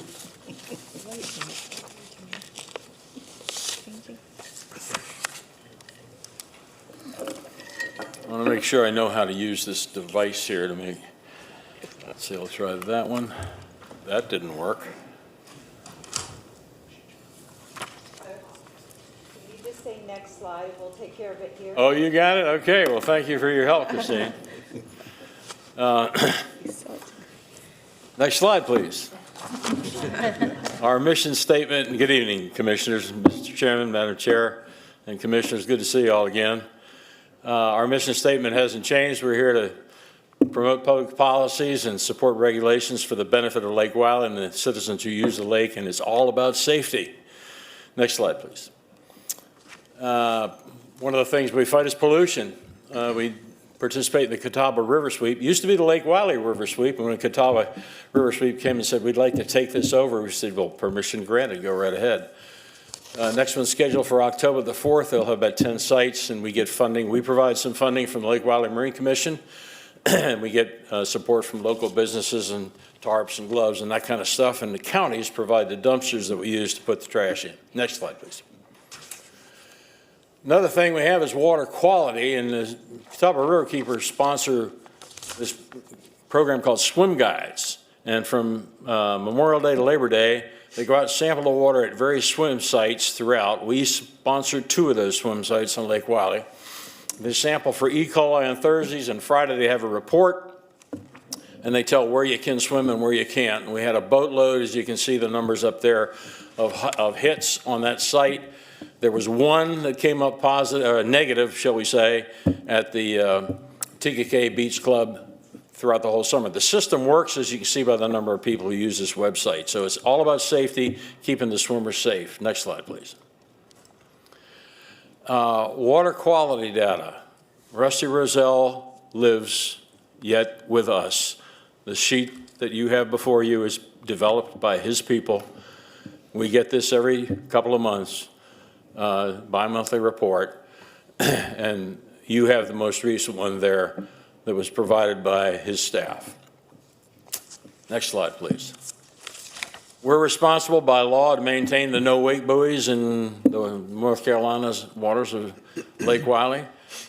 South Carolina takes care of all their buoys, and North Carolina Wildlife takes care of their safety, their danger buoys. We're just responsible for no-wake, and we've got them all back from the hurricane.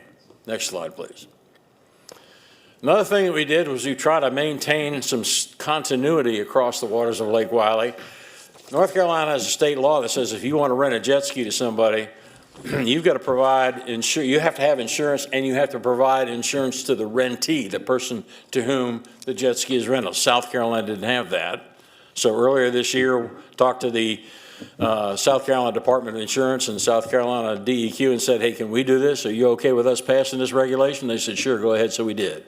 So now that regulation is in place across the waters of, all the waters of Lake Wylie. Again, standard safety regulations for the people who enjoy our lake. It's another tool for law enforcement too. We've got some rogue folks out there renting jet skis, so this is a tool they have to combat that. Next slide, please. Speaking of that, we have a rental vessel regulation that I briefed you all on earlier. Can't remember when this year, but anyway, the purpose is to make sure those who rent vessels do so safely. Some of the law enforcement people have said, you know, it's the Wild West out there. We got guys renting jet skis at the island, and they're just, you know, here, give me a couple of $100 and here's a jet ski, go have a good time. We streamlined that regulation that I briefed you all on earlier when we found that the U.S. Coast Guard has jurisdiction over charter boats on Lake Wylie because we are an interstate waterway. Not so at Lake Norman, but because we're an interstate waterway, the Coast Guard has jurisdiction. Next slide, please. So earlier this summer, we had this Coast Guard from the coast come down and brief all the law enforcement agencies on Lake Wylie about how they will enforce the charter boat regulations that is their bailiwick. We, the Lake Wylie Marine Commission, are feeding them information about any of these rogue entities who may be renting, chartering boats illegally and without the proper license. They investigate them, and we don't have to. So we took that out of our regulation. They've got it. They're covering the whole charter boat issue, and we're providing them information so they can do it effectively. We took them on a boat ride so they could see what Lake Wylie is all about. But they do not have any jurisdiction over rental vessels. That's where we come in. The Lake Wylie Marine Commission regulation fills that void so that we're going to require people who want to rent a vessel, rent a jet ski, get them permitted through us. We'll that way be able to control who these people are. Next slide, please. Now, we've had this regulation reviewed by a boatload of people, pun intended, county attorneys, district attorneys. It complies with all the laws, and all the county district attorneys will prosecute the offenders. That was a big deal. The police said, are we wasting our time out there? You know, I can issue a ticket, but if the DAs aren't going to do anything about it, then we're, you know, it's just whistling in the dark. Not only are they going to prosecute, the Mecklenburg County DA said, I want to send one of my assistant DAs when you have the training on this so we'll know what to do. Really good move by their part. Next slide, please. So what are the requirements of the regulations? You get permits and stickers issued biannually from us. You have to have insurance. They have to have a safety check, a pre-ride brief. What's this vehicle that I'm renting from you folks? And the teeth is any violations of Class 3 misdemeanor. And that's the same in both states. So both states, the law that set us up had the same criteria for violations of any regulation that we might enact. Next slide, please. How else do we support law enforcement? Well, we give them chem lights and life jackets to hand out to people who may not have the right thing, or it gets dark and their lights fail. They can put these chem lights on their vessel and proceed to port and get out of there, and that way the cops don't have to escort them back. Finally, I've been talking to y'all about a Gaston County boathouse for about 5 years now, I think. That's finally in their budget. We're providing some of the funds for that, and it's going to be down at the South Point swim area. That's where the police wanted it. It was originally scheduled for up north. They said, we want to move it there. We said, that's fine. We're here to help you do what you want to do. That's where you want it. That's where it'll be. Next slide. Sedimentation. We've talked about sedimentation. A cancer on the lake is one of the things that Mr. Roselle was very in tune with. It's a concern. I've said this over and over again. It's a cancer on the lake. We've got to do something to stem this stuff. There are areas on Lake Wylie where people used to water ski when they were kids. Now they can't. They can stand up knee deep there. It's unsat, actually ankle deep in some places. Next slide. Y'all have got the best stormwater control measures of the 3 counties that border Lake Wylie. What we've been trying to do is get them standardized as well, and that's a fight.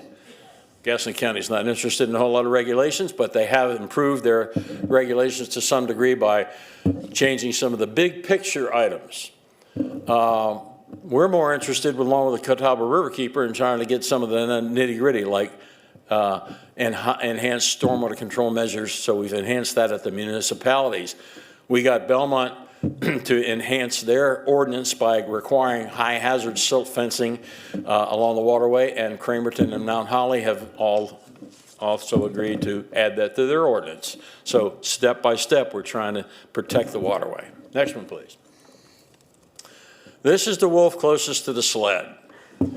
Invasive species. It's called Lingbia. This stuff is another one of those cyanobacteria. It rises from the depths of the water. It shows itself as mats, and they stink. Don't touch them. They're toxic. They can hurt your pets and sicken your kids. Don't use it for anything like water or irrigation. Your county spent $36,000 in Charlotte water to treat with carbon to take the smell out of the drinking water. That's from Ron Hargrove, who used to be in the Charlotte water.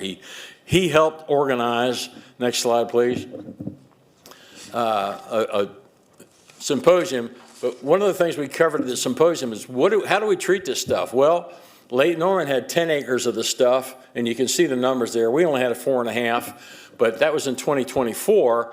2025, we allowed for some more. We're trying to nip this stuff in the bud. Lake Gaston has got 477 that they treated of over 1,000 acres. Why didn't they treat it all? They don't have enough money. You can't, I mean, the budget wouldn't allow it. Take a look at the next slide, please. This is where we are on the curve. We're down here at the low end of the prevention stuff. We're trying to nick this stuff in the bud before it gets out of hand like it is at Lake Gaston up there in the top end. That's where they are. They can only treat the swim areas and the marinas. We're down here trying to find the stuff wherever it occurs on the lake. And I want to thank you all for supporting that in the effort. When we had this symposium back in January, we asked the counties to come forward and provide some additional funds to combat this stuff. Next slide, please. So North Carolina State University Aquatic Plant Management Program, that's a mouthful, they did the research on this thing, and they came up with an algicide treatment that's effective, but it has to be done from April to September, and it's got to be done over a 3 to 4 year period, okay? It costs a lot of, now, you can see the cost. Lake Gaston in 2021, while they were still trying to figure this stuff out, $718, all right, $1,000. In 2025, over $1 million. That's because they're at the high end of the curve. All right, we're down here. Lake Wiley cost $31,000 in 2024. We took that out of our own budget. But we said, we can't keep doing this. You all know we only get $25K from each of the counties. So we can't keep doing that. We get this symposium. I asked Ron Hargrove, I said, look, your flagpole's a little higher than mine. How about you raising the flag in your pole? And we'll see if we can get everybody to come together and work on this thing together. And we did. Next slide, please. So we had a symposium in January. North Carolina State gave a presentation on the biology of it, where it comes from, why it comes, where's it, how we do this thing. And we also asked, we came with our hat in our hand and said, hey, we need some money for this, counties, and y'all ponied up. Appreciate it very much. But it's ongoing. It's not a one and done deal. And the good folks at North Carolina State have proved that by applying this stuff over the years, and it shows that it's effective. But you got to keep after it. Next slide, please. So, although Lingby has been added to the list of invasive species for which there's funding, that goes to all the counties and all the states, and there's no separate funding for Lingbia. So we're going to convene another conference here in the fall. This thing, as I indicated earlier, goes from April to September. The last treatments are being done this week, I think, or next. And we'll get some results. So the idea of this getting the counties together again, thank you, Commissioner Powell, for being on our symposium, is to get these folks together and say, okay, here's where we are, and we'll know where we are. Right now, we just got to find out. Now, Hurricane Helene put a real hitch in our get-along, because some of the stuff was there. It may have moved. It was washed. I mean, it was really, we really don't know where we were. We'll find out better this year. Next slide, please. Other invasive species, we treat hydrilla with carp, and next slide, please, and chemicals. And then the alligator weed, that's like seaweed. You just got to yank it out. I grew up on a river in Maryland. The best thing you do is yank it, harvest it and get it out of the way. Get permission from Duke before you do that, because it's their water, and they asked me to make that plug for them. Enough said. Next slide, please. This federal law that says, this is really interesting. There's a federal law that was passed in 1976 that says if you want to build a dock on Lake Wiley, you have to conduct a hydrologic and hydraulic analysis to show that the dock would not increase the flood levels during the 100-year flood. It's like saying, okay, I'm going to fill up my bathtub, put a few toothpicks in there, and the next person that turns on the water, we'll make sure those toothpicks don't cause the tub to overflow. It is a dumb law. I've been fighting it for 2 years, more than that. Gaston County got dinged on an audit, and they started doing this. They started checking it. Nobody failed to make the criteria. Y'all have an ordinance that says you don't have to do it. Interesting. I wish we could get the people in Gaston County but you haven't had an audit yet either, so watch out. And the people down in York County, it's like, we don't want to know about that. So there's differences among the lake, and that's the kind of stuff that we try to deal with, as the Lake Wiley Marine Commission, trying to herd these three cats wherever we need to. And there's a new one, regulations.gov. Came out this year. If you think a regulation isn't really worth its salt, you can petition the federal government to do away with it, and we have. Next slide, please. Education, that's another big part of what we do. We have the Citizens Water Academy. You know that Rusty was part of that. We, the Lake Wiley Commission, have participated in it. We put out a newsletter. We have our monthly meetings and that we can sign up for and have a booth and put out the good word according to Lake Wiley. And it's all about safety. Any questions? All right, that concludes it. Thank you. What questions do we have? I'm good, Neil. Any questions? Commissioner Powell. I just want to make sure that, you don't think I'm saving my gratitude. So I want to thank you for all your work. You are one of the top 5 community members that has ever stepped up in my 36-year history of working in community groups. And I'm serious about that. I know you think I'm just saying it. You are one of the top 5. Like, you are so committed. I appreciate your perseverance. I appreciate how every time there was an issue, you tried to find the right work group to solve the problem. And I think is this your last time doing the presentation? Yes, ma'am. We have, in the Lake Wiley Marine Commission, we have term limits. And our chairman, Ray Weber, who's up here behind me, is coming up on his end of tour. We can't allow a young guy like that to miss out. So he is, as soon as the vote is taken, and I'm sure the vote will be as we all want it to be, he'll be taking my place as the executive director. So that I'm gonna, there's this lady I sleep with that says I need to stop doing some stuff, so I don't know what that's about. So, I was a captain in the Navy, she's the admiral, so that's how that goes. And I figured that out a long time ago. Even when I was a lieutenant commander, she was an admiral. So thank you for allowing me to come before you these many years, and Ray's gonna pick up the mantle and you won't miss a beat. Well, thank you for all the work you do. I think it was really important for how you went out to the other counties, how you've always tried to get us to all be with each other. We're even doing that sometime this week, where we're all going to be, the 3 counties are going to be together on a boat ride to, talk about what the future is working together. And I think that's really important. Yes, ma'am. Thank you for bringing up the invasive species, because if we don't deal with them now, we're in big trouble. Well, we're going to be where Lake Gaston is if we don't watch out. We'll be at the high end of that curve unless we get this stuff squared away. We can't do it. It's our drinking water. So I appreciate your focus on that and everything else, the bathymetric studies, the advanced erosion control measures, all the things that you've worked on that just make the Lake Wiley Marine Commission stellar. So thank you for that. Yes, ma'am. Thank you. Commissioner Meyer, Rodriguez, McDowell, and Dunlap. Thank you very much. Captain Brennan, thank you. I don't think anyone really knows in the county what you do and how much you appreciate your lake. We are so gracious to you.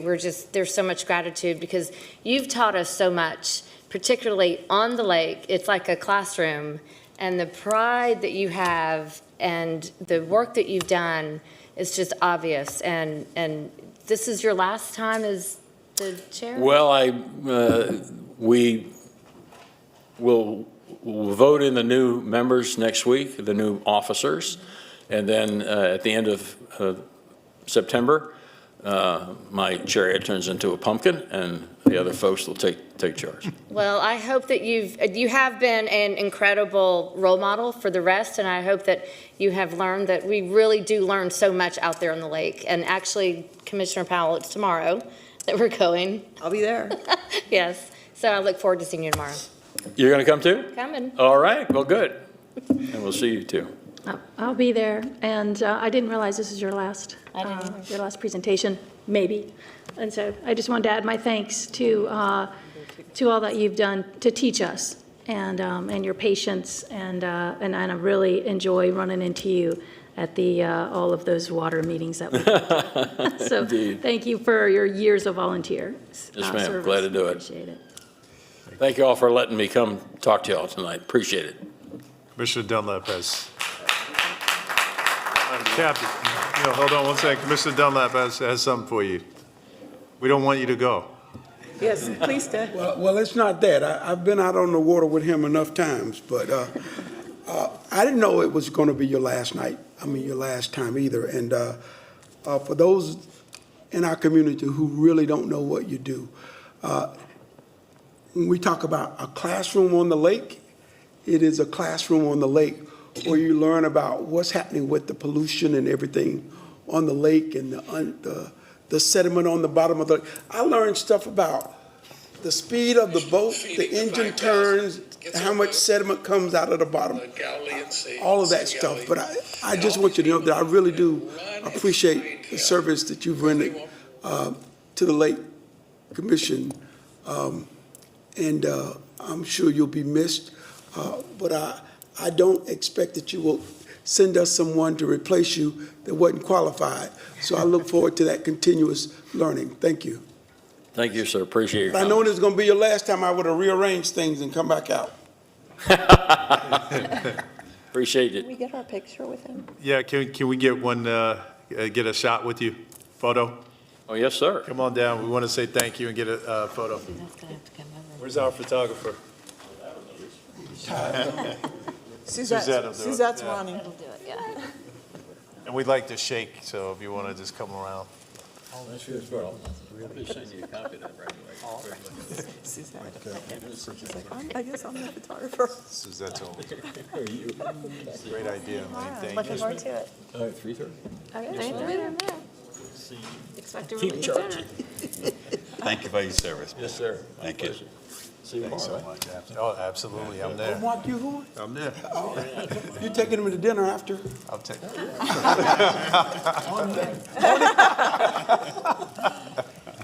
Let's see. Thank you. Thank you for your service. I look forward to it. I'll see you tomorrow as well. Oh, good. Let's see, got 1, Two. Got a lot of us. 3, 4, okay. We need 2 votes. We need a big boat. I need a bigger boat. Well, extra boat. A bigger boat, that's all right. He's doing Jaws. Thank you.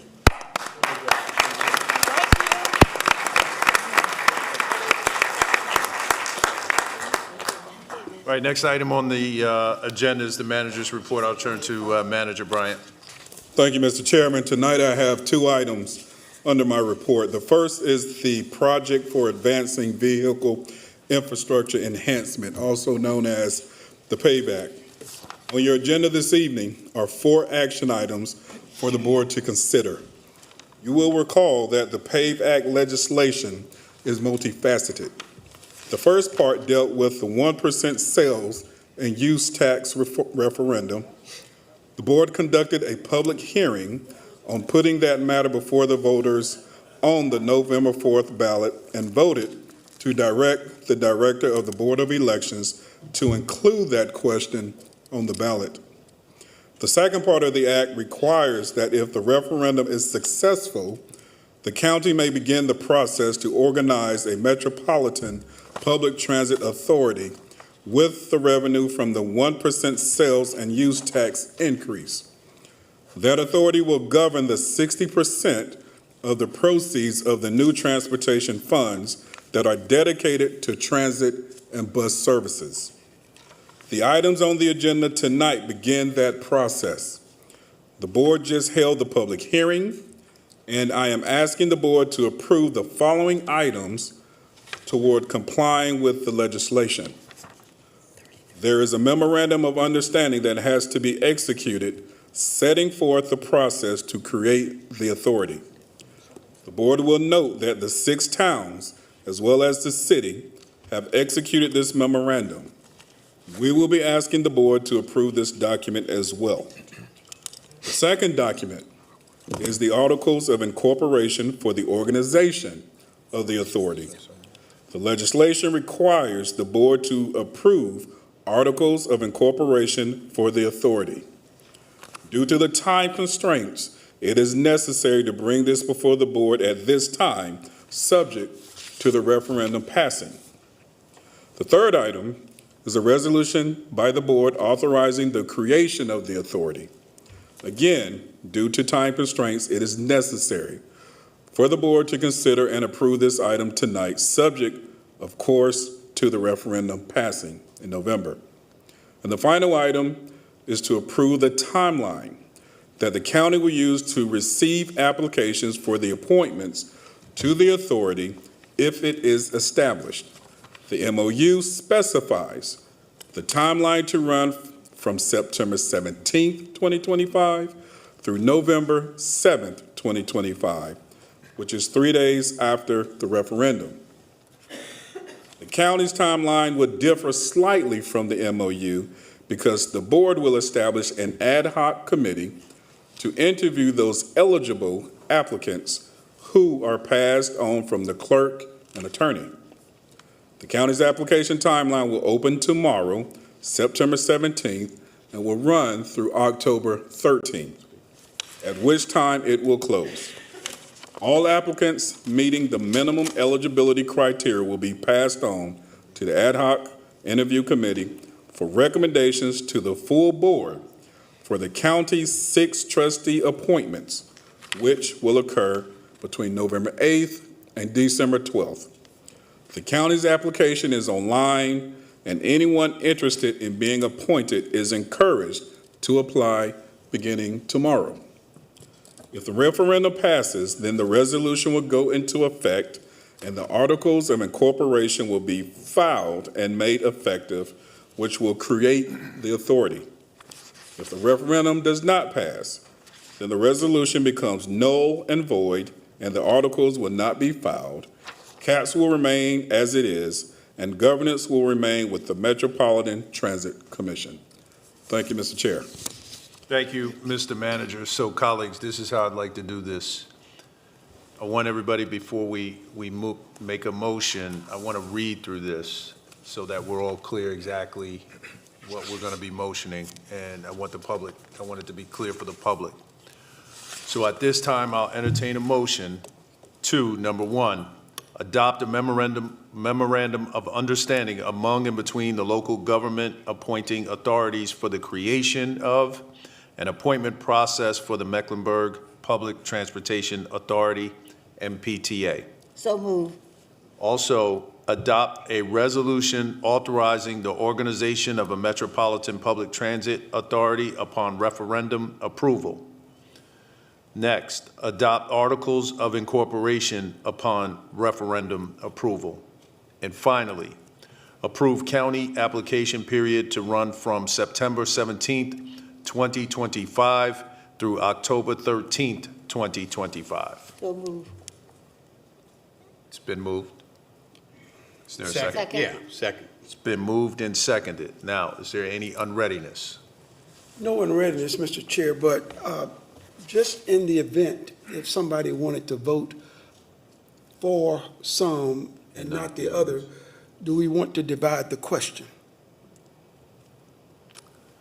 Do we want to bifurcate? I mean, is that, do you want to make a motion to do it? I'm just putting it out there, because if not, I expect everybody to. I didn't get any direction otherwise try that it. it needed to be divided up or bifurcated, so that's why I took it all at the same time. So thank you for raising that.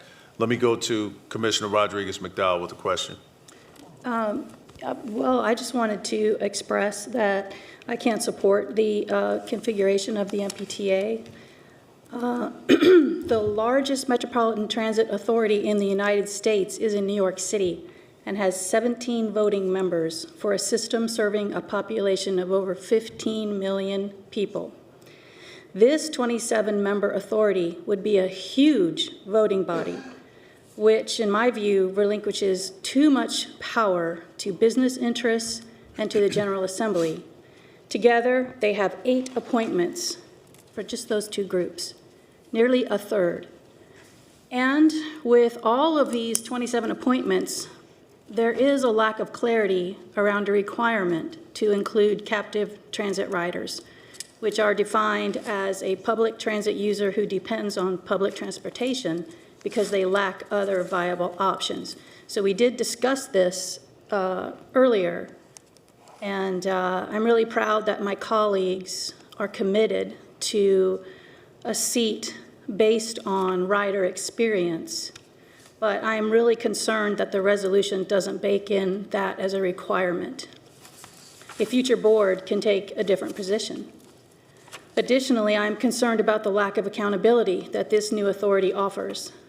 The idea that this new authority will also have the power to create its own police force and have wide development power without public accountability, it begs the question of who this transit system will serve. Will it really move people, or will it serve to open up development opportunities for those that have crafted its design? One only has to refer back to all of the resistance faced by Mayor Higdon of Matthews when he asked for other scenarios to be studied. For these reasons, I will vote no. Thank you. Other comments? Commissioner Dunlap. Thank you, Mr. Chair. And I appreciate Commissioner McDowell sharing her concerns. But I want the community to understand that all of the issues that have been raised have been addressed with this board. I heard somebody speak earlier tonight about who could serve. And I can promise you that this entire board was concerned about that very question, so that we wanted to ensure that anybody who wanted to serve had the opportunity to serve before they was disqualified. Now, the bottom line is there's a limited number as to how many people can serve, but we're not going to exclude people from the very beginning, irrespective of who they are, if they are a resident of Mecklenburg County. The fact is, some of the things that have been shared in terms of who can change what, who has the authority to do what, some of these things are genuine concerns, and we've stated before, everything won't be resolved on day one. But this board has every intention of ensuring that we do what is right, that we do it fairly, and that everybody in this community has a fair opportunity to serve. So I think it comes down to a matter of trust. Either you trust that we're going to do the right thing, or you don't think that we will. And I find that interesting because every member of this board has been re-elected multiple times because we do the right thing. And I don't expect anything to change. Thank you. Commissioner Griffin. Thank you, Mr. Chairman. I grew up in this little country town called Charlotte, Mecklenburg. My family did not own a vehicle. So how did I get around? Through public transportation. Back in the day, it was run by Duke Power, big yellow buses, not school buses, but yellow on the side of the buses. Even today, my family relies on public transportation. Not my immediate family, but people in my immediate family relies on public transportation each and every day. I have some concerns about equitable distribution of some of the economic, about orphan roads, about governance. But I'm on the Mecklenburg County Board of Commissions, who's going to be appointing people to this body. The other municipalities, all 7 who signed the MOUs, are elected by the residents of Mecklenburg County. And if people send those folk back to those bodies, they'll be making those decisions. And all I can say is, based on who I am, about the fairness, about the just, I am going to continue being Arthur Griffin. And I'm going to work with the leadership in this town to make sure that this process works for all of the residents of Mecklenburg County each and every day. So I am going to support the resolutions that are articulated in processes this evening, and will continue to work to make sure that this is the best program and the best transit system that Charlotte Mecklenburg can offer all of its residents. And I'll continue to work hard to make sure that this is a fact rather than a Christmas wish. And I'm not going to be afraid to make tough decisions. And I'm going to call a spade when I see something wrong and inequitable. I think most of you who know me know I'll speak out to that. I've done that all of my electoral life, and I don't have any intentions to be a potted plant. So thank you, Mr. Chairman. Thank you. Commissioner Meyer. Thank you, Mr. Chair. I'm voting for this because in November, if it passes, we have to be ready for this board. We have to place the board. We can't, if this passes and we have already voted against this, we'll be scrambling and it's not going to be different. Do I want more people who ride the transit system more regularly? Yeah, I do. But I promise you, this board has spoken. We have worked together. That's why we were so late getting in here, because we want to make sure that the right people are eligible. And that's really important to this board. I am trusting this process because I trust this board so much. And I know every single one of them wants the right people on the it's long Metropolitan Public Transportation Authority. I promise you, and I really want to make sure that you understand, all those who spoke, that it is important to us to do the right thing. And I promise you, we're trying to do the right thing. Thank you. Thank you. Commissioner Leek. Let me first say thank you to this community for thinking about transportation that's been before us before. My district, which is District 2, are the greatest riders on the system process. And as I listened and watched this board and some of this board in other settings, disturbed me. And what disturbed me about the honesty and truthfulness of other issues that has been just as important. So I want to do the right thing that's going to make sure that if we pass this, that we will not have 1 or 2 or 3 people running it as they run everything else. If we elect and select people to sit and take care of transportation, 3 people are not going to run it, not 5 people. The numbers that is to be elected, and those persons must be honest with the public and not work behind closed doors to shut anybody out. This community needs transportation because of the problem of growth. And I've asked the city council to do a moratorium and stop the growth until we can handle the infrastructure of this city. And nobody's listening. And nobody's concerned about the growth. Homelessness, joblessness. We've never seen homelessness as we have been seeing it today. And it grieves me for my children to have to suffer in this process. So I'm worried about 1 or 2 or 3 people that's put on this committee will make decisions that will be amenable to 1 or 2 or 3 people in this county. If we say we're going to work together, not as 5 people, but as 9 people, and not work behind closed doors to satisfy 2 or 3 people who lied to you in the process. I've seen it, I've heard it, and I've watched it across this county.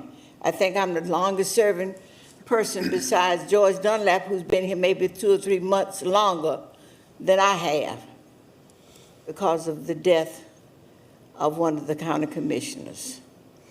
So all I'm saying to us as a board and to this community, what decision I make, I'm going to stand behind it, and I'm going to let you know what's happening as it relates to what goes on behind closed doors.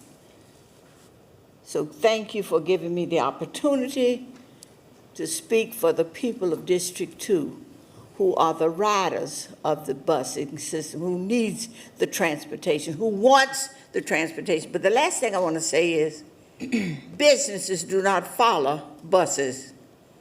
They follow the railroad track where the money is and where business will be established. Thank you, So Commissioner. thank you for the opportunity. Thank you. Commissioner Powell, then Commissioner Townsend Ingram. Thank you. In open session, we all talked about how important, kind of what Commissioner Meyer said, how important it is that we heard the voices of opposition. So the people that are saying, like, wait a minute, where's our seat at the table? We heard you. And so we want to make sure that especially riders of necessity are represented on this authority. And so I just want the whole world to know that.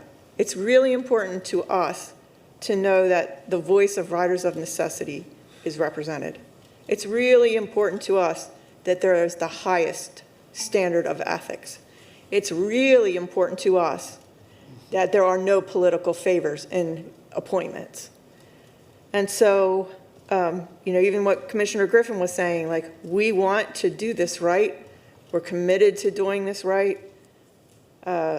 This is how it landed on us. We're going to do the best that we can with it.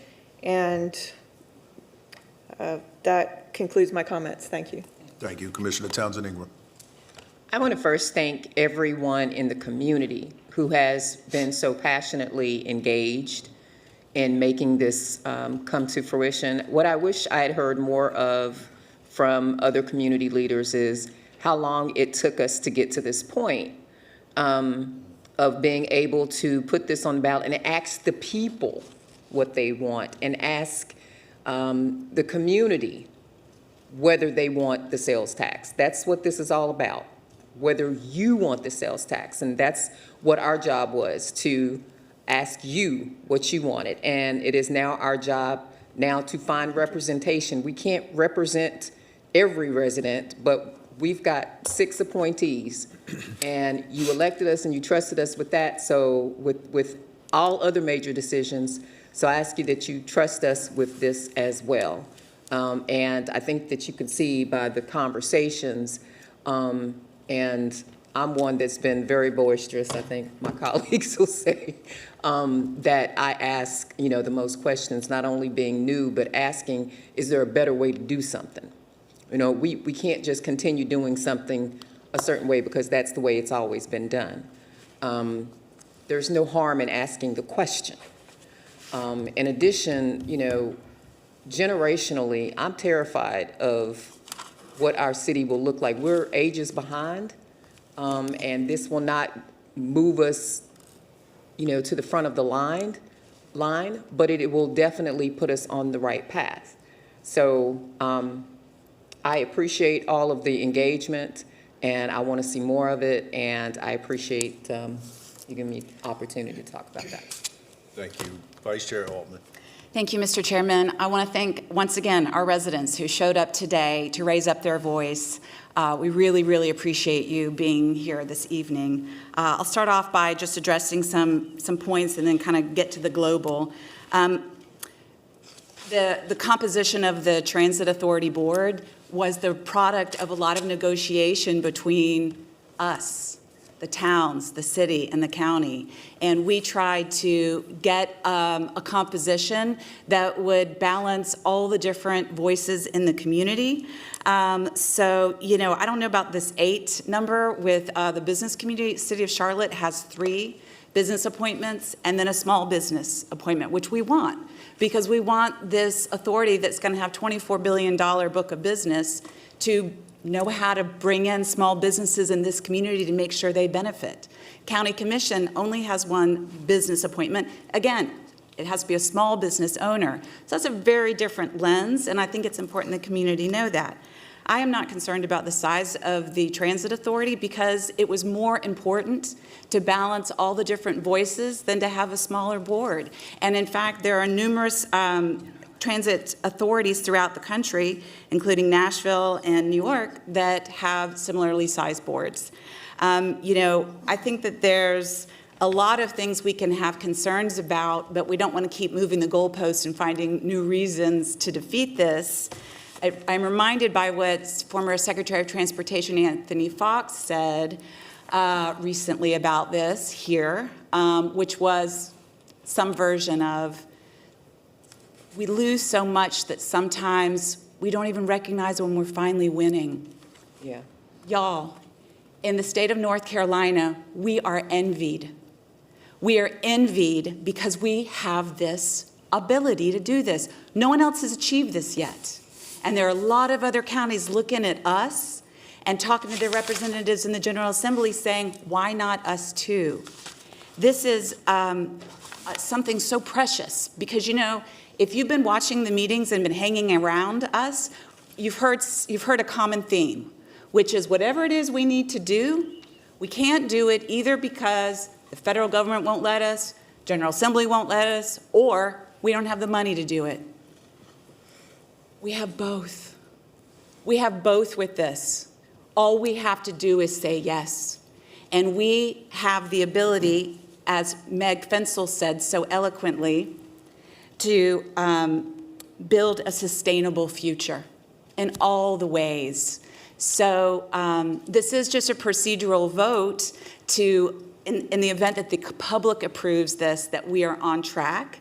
But I couldn't miss the opportunity to remind us all of what's at stake here. And my hope is that our riders will come in droves and apply. We need all kinds of skill sets, but I hope that our riders will be the first at the door to apply, because we can only appoint from the people who submit themselves. So I entreat this community, if you want to see riders on this board, riders need to apply, along with the other great skill sets we need to oversee a $24 billion project over 30 years. Thank you, Mr. Chairman. Thank you. So let me thank all of my colleagues, because I think behind the scenes and in public, actually, we've had really rigorous debate, exchange of thoughtful ideas, and it's been really meaningful. I think there's a misconception, though, that as we go through this process, and actually I don't think there is a misconception. As we go through this process, I think there are some who believe that people are sitting around twiddling their thumbs and just sort of waiting for a vote when people are actively working, engaging, trying to get ahead and make sure that the concerns are addressed. When we talk about displacement, I mean, we are having in-depth conversations, trying to, working to build frameworks around displacement, around opportunity, around the concerns that we all have. Those who are pro and con, I think in the rooms that I've been in, we all have the same concerns. Now, the way that we're addressing them is a lot different. Because some of us or believe that what we need to do is roll up our sleeves and get to work and make sure that we put things in place that actually address those things. And I think there are too many right now, as opposed to leaning in and trying to work together, are just not doing that. And that's not anything that I can control, but what I can control is what I do and how I work and who I work with. And so, again, I will challenge anyone in the community, no matter where you sit, no matter where you stand on this issue, if you want to make things better, if you want to be forward-thinking, if you want to lean in, I welcome you to the conversation. And actually, beyond the conversation, I welcome you to the work. Because at this point where we are, my Mecklenburg family, it is about the work. That's right. We have got to get to work. We have 157 people a day moving into this region. This ain't Mayberry. We have got to get to work. Where do you think we're going to be in 2040 and 2050? Waiting is not an option. But building out the framework the right way, addressing the items that I think are legitimate. There are legitimate concerns. I don't think anybody's sitting thinking like, oh, this is, I wouldn't do this way or, do things differently. That's okay. We don't have to be afraid of that or run from that. That's fine. But what we've got to do is what we have now is an opportunity, as been stated so eloquently. And what are we going to do with the opportunity? Are we going to squander it or are we going to make the most of it? And so I choose to make the most of it. I choose to go to work. So thank you. At this time, we've all been heard. At this time, we've all been heard. We have a motion. It's been seconded.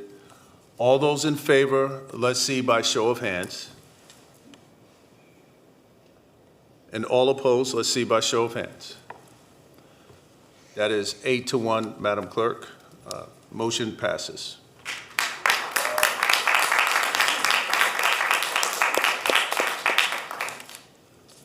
And at this time, I'll turn it back over to the county manager for the next Thank you, item. Mr. Chair. The second and final item on my manager's report, I'm going to ask that LaShonda Hart, who's serving as the interim director of our new Office of Housing and Community Development, come forward to provide you an overview of the new affordable housing development that will be built in the town of Davidson, led by Community Housing Partners. Mrs. Hart is going to provide you an overview of the project, and she will conclude with a recommendation for your consideration.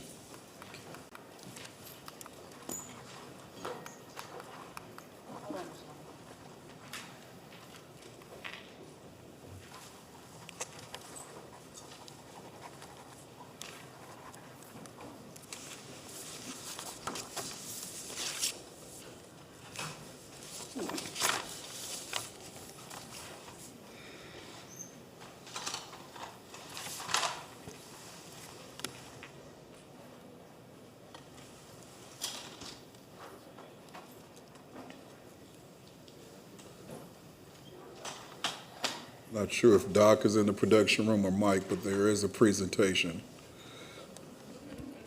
There is a presentation. We are having technical difficulties Okay. at the moment. All righty.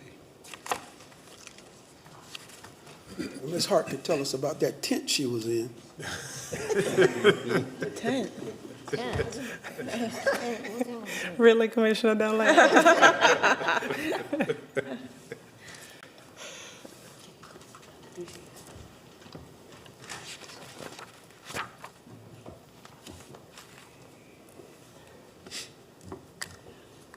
You can sing We for need the us. Jeopardy music. You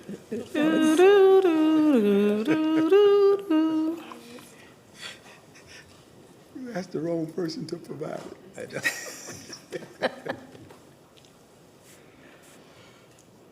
Awkward moment. Wing it. You that good, wing it. I know, right? Manager's report. But you're pretty funny tonight.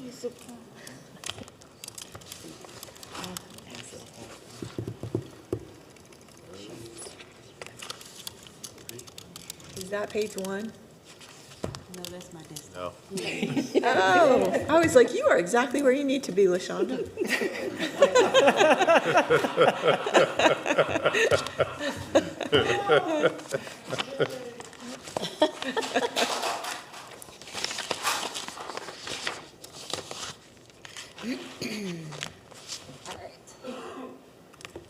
Ta-da. Yay. All right, there we go. Look at that.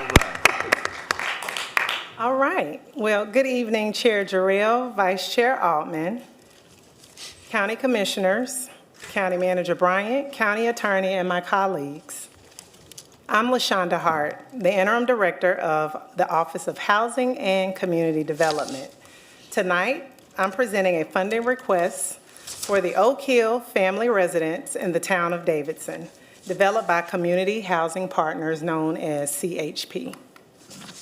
CHP's mission is to create homes and communities that are healthy, sustainable, and affordable. Their vision is to have healthy, sustainable communities for everyone. CHP provides affordable, sustainable housing across multiple states. They have 50 years of experience delivering housing solutions across the continuum and partnering with local governments, nonprofits, and other funders. CHP was founded in 1975. They're celebrating 50 years of service. CHP owns and manages over 6,500 units, has 346 employees, and operates with a $128 million annual budget. It's a regional nonprofit affordable housing developer with operations in Virginia, North Carolina, and Maryland. The areas of expertise consist of affordable housing development, residential services, property management, and weatherization and energy services. The Oak Hill Family Residence Project overview. This development will include 46 units of family housing, a mix of 1, 2, and 3 bedroom units, 2 new buildings with 3-story breezeways. The property will include a community room, management office, computer room, common laundry, covered bike storage, and maintenance room. Universal design features for all ground floor units will be made available. They include Energy Star certified building standards, low volatile organic compound materials known as VOC. And there will be 6 ADA units, including 1 sensory impaired unit. They'll all be 100% affordable for households earning 30 to 80% of the area median income. Affordability requirement is for 30 years. The construction will start late 2025, and the completion will be late 2026. This site is adjacent to Oak Hill Apartments, which is a 70-unit affordable housing community built by CHP in 2007. So this is the site plan. I just mentioned the existing Oak Hill Apartments and the 3 buildings there. And then the new proposed site would be the 2 buildings that's above in like the burgundy color. And then this is the Davidson vicinity. So this project will strengthen economic mobility by placing families near schools, parks, the library, Davidson College, historic downtown, and job opportunities.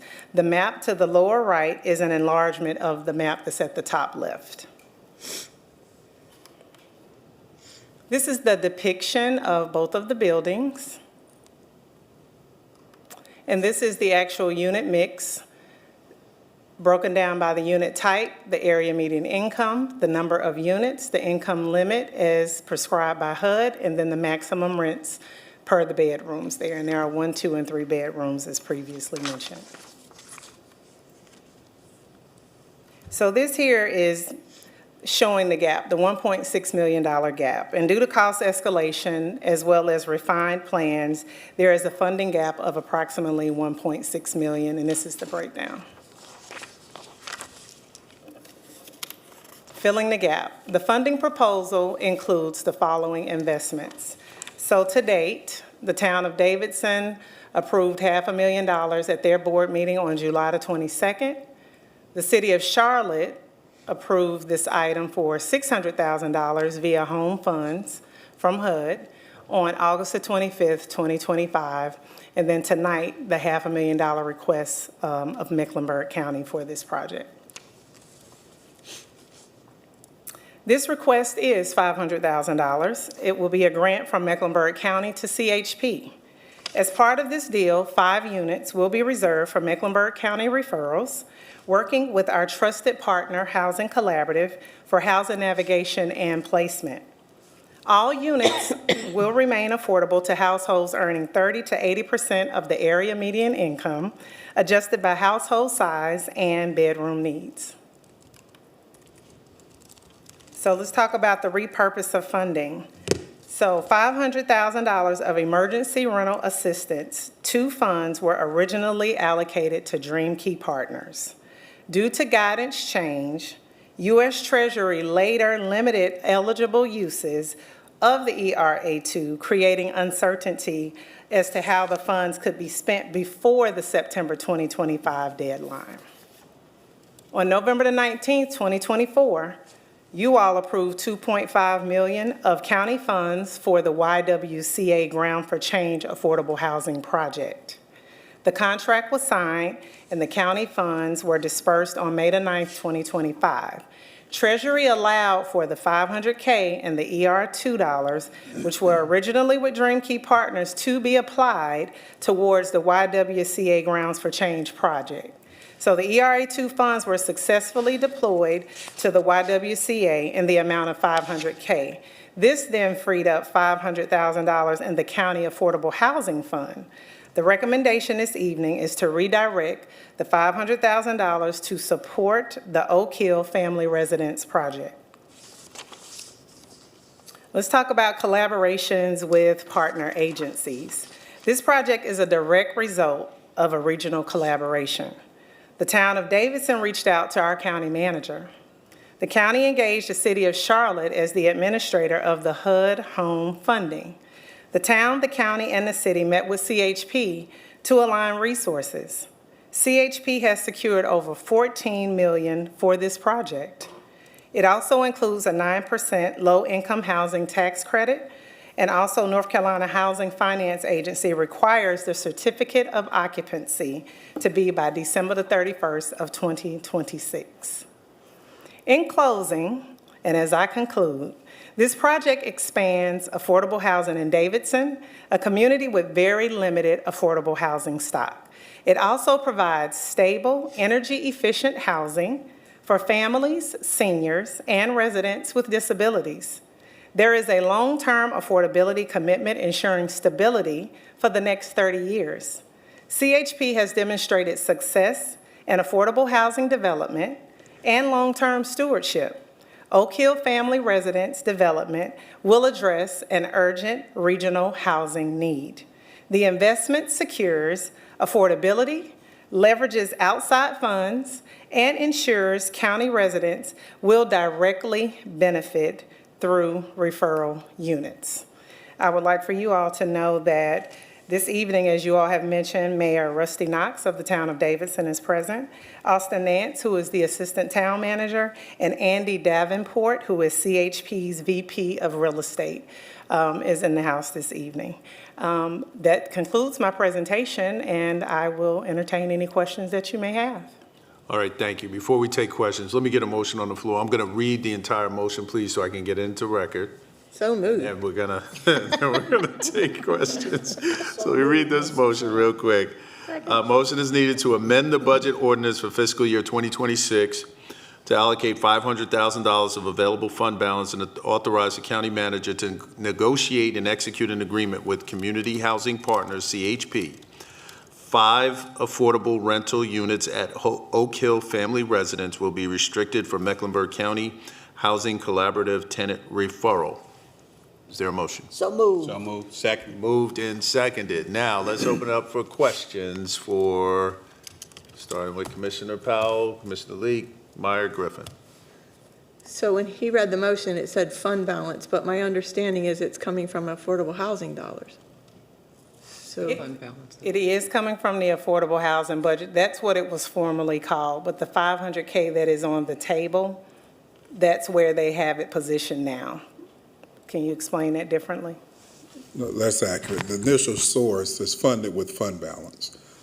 But the funding source that we're utilizing now is the result of $500,000 being freed up from the action you took back in November. So when it got freed up, it came back to fund balance? No, we're going to allocate it to this project here. From the budget. It's just confusing. Like, if it freed up 500,000, So the YWCA Grounds for Change project was $2.5 million. We had $500,000 that was with Dream Key Partners for the Emergency Rental Assistance 2 funds. Treasury changed the guidance that those funds could no longer be used as direct assistance for rental assistance. And so at that time, I was working with the CFO and at the time the person who was doing ARPA to get with Treasury to see what we could actually do with the $500,000. So the $2.5 million that was going into the YWCA Ground for Change, we were able to take $500,000 from Dream Key and put it to $2 million, leaving $500,000 on the table that would have went into the Grounds for Change project. I do understand all of that. Okay. It's just still like, if it freed up 500,000, why are we taking it out of fund balance? But regardless of that, it's an outstanding project. Like, this is how you hope that they would be done. The fact that the gap was, even though it's big gap, it's a small gap when you look at other projects. And I think you were really creative in how you worked this out. And it's just, everything about it is so good. I just really need I think to. the clarity piece, LaShawna, if you can speak to the funding source for your affordable housing fund. Right. So the Affordable Housing Fund is what was set up where when you all made affordable housing a priority, back in 2019, 2020, there was an affordable housing fund, and there were funds that were allocated to that at that time. And so that fund has been operating up until a certain point, and that's where the funding was. And so when the 500K came back to us, because we replaced it with the 500K of the ERA2 funds, then it came from the Affordable Housing Fund. And when I got with budget, this is how the funds are being replaced. I trust that Adrian will provide a picture for me next time I see him. LaShonda, can I just make one clarification, I think? Thank God for Adrian. I think what Commissioner Powell is driving towards, I think our original Affordable Housing Fund was funded through fund balance. Isn't that right, Adrian? Like, yeah, if you can come up, but I think it was coming from fund balance where I think the money was allocated from there, I thought. So, yeah, that would help understanding it.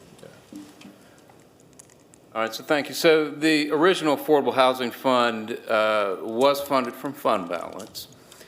The Affordable Housing Fund for the fiscal year 2020, fiscal year 2026 budget, we allocated that through the operating budget, through the general fund, because of accounting rules do not allow us to have a fund like the old Affordable Housing Fund. So because of the point in time, this is general fund balance. But it came from what Ms. Hart explained through this transaction. You guys together have explained it very well. Thank you for coming. Thank you, thank you. Thank you, Adrian. And I'm glad that the affordable housing developer is here. Thank you. I didn't hear it first time. Because everybody else. Okay, okay, thank you. Thank You had to reclaim some of your time. Yeah, so, thank you. Thank you. Let me go to Commissioner Leak. Thank you. Did you say to us that we would get 46 units? So this project does have 46 units, and then we will receive 10% of those units as set-aside units that we will work with our partner Housing Collaborative to ensure that individuals are placed. Did someone say the housing person was here? Yes, the Vice President of the of CHP. He is the CHP VP of Real Estate. His name is Andy Davenport. Over here, LaShonda. Oh, he's there. Now, Dina said something about apartments being renovated from motels. If the manager could tell me, This is how many something separate. motels did she purchase This is to add to this? No, this is something separate. I'm sorry. This is something totally separate. I understand that, but I'm looking at the total number that we will have once we have the 46 units, plus the motels that she renovated. And I'm talking to the manager. Let me get back with you on that. All right. This is something specific to the project in Davidson, but I follow what you're asking. Let me get back with you. Thank you. I just want to make sure we're looking at the bigger picture, so it's more than just the 46 units. You're inquiring about our entire portfolio. Yes, all right. Thank you so much, Mr. Manager. So that will increase our number greater than what we've ever had in the history of Mecklenburg County. Am I right? It will. Thank If you you. approve this, it will. Under your leadership. Yes, we'll have 5 dedicated solely to Mecklenburg County. Have what now? 5 units from the 46 that will be dedicated solely to Mecklenburg County referrals. Oh, 5? Yeah. Of the Oh, I thought 46. we had all 46. Did you say we had all 46? So there are 46 units, and with any of the affordable housing deals that we do, Commissioner Leak, we just ask for 10% of what the full amount is. The funding that we provide, as well as the other funders, will help the overall project by filling that gap, but we will get 5 of those units set aside. Thank you, but I'm still going back to those apartments that Dina said would be renovated from the motels. So that's going to increase our number. Yes. All right, thank you. I just want the general public to understand, not 46 units would be Mecklenburg County. Correct. 5. Yes, ma'am, out of the 46. 46. Thank you so much, and thanks for your work. Proud of you, young lady. Thank you. Commissioner And Meyer. manager. Thank you. Did you have something? Yes, thank you. I just want to say any affordable housing in this county we can get, it's a home run. Thank you very much, LaShonda. You're so good at your job. And I know to Mayor Knox. I know this is wonderful for Davidson, so congratulations, and this is a great partnership, so thank you. Commissioner Griffin. I think it's just a phenomenal opportunity. I use Davidson sometimes when I'm talking about affordable housing. I stopped at $500,000, Mayor Knox. It's probably up to $600,000 or $650,000 now to own a home up in Davidson. But Davidson still is a part of Mecklenburg County. These will be Mecklenburg County residents that have an opportunity to have a safe, decent, and sanitary home, apartment, and I couldn't think of a better contribution than what we're partnering with the organization tonight for Davidson, and hope that we have more opportunities like this. The piece that really gets me, a lot of these deals has been like 15 years or 20 years. This is a 30-year deal of affordability in Davidson, North Carolina. So hats off to everybody that was involved in this process. Thank you. Thank you. Just have to say thank you to you, LaShonda, and our team for being creative, making it happen, leaning in. I think the mayor and I had a discussion with the vice chair months ago where he articulated his vision and where he was at and what his thought process was around this. And I'm just grateful that we could lean in because I do think it's important to know, and this is not taking shots at anyone, but we do have partners beyond the city of Charlotte. And I think it's important for folks to know that are in our 6 towns that are also a part of this footprint are just as important as everyone else. And so to the extent that we can continue to lean in, we're going to continue to lean in, and we're going to be there. And the things that are important to you all are important to us. And it's important for us to be really good partners. And equal partners, equitable partners, regardless of the size of the footprint. And so I want to just make sure that we put that out there with all due respect to everyone within Mecklenburg County. So thank you for your work. I am overjoyed to be able to support this. And we have a motion that's been seconded. All those in favor, let's see by show of hands. That is unanimous, Madam Clerk. Motion passes. Thank you. Thank you, Mr. Chair. That concludes my report. All right, thank you. At this time, is there a motion to approve those items not pulled from consent? So moved. Yes. Second. Moved and seconded. All those in favor say aye. Aye. Ayes have it, Madam Clerk. That's unanimous.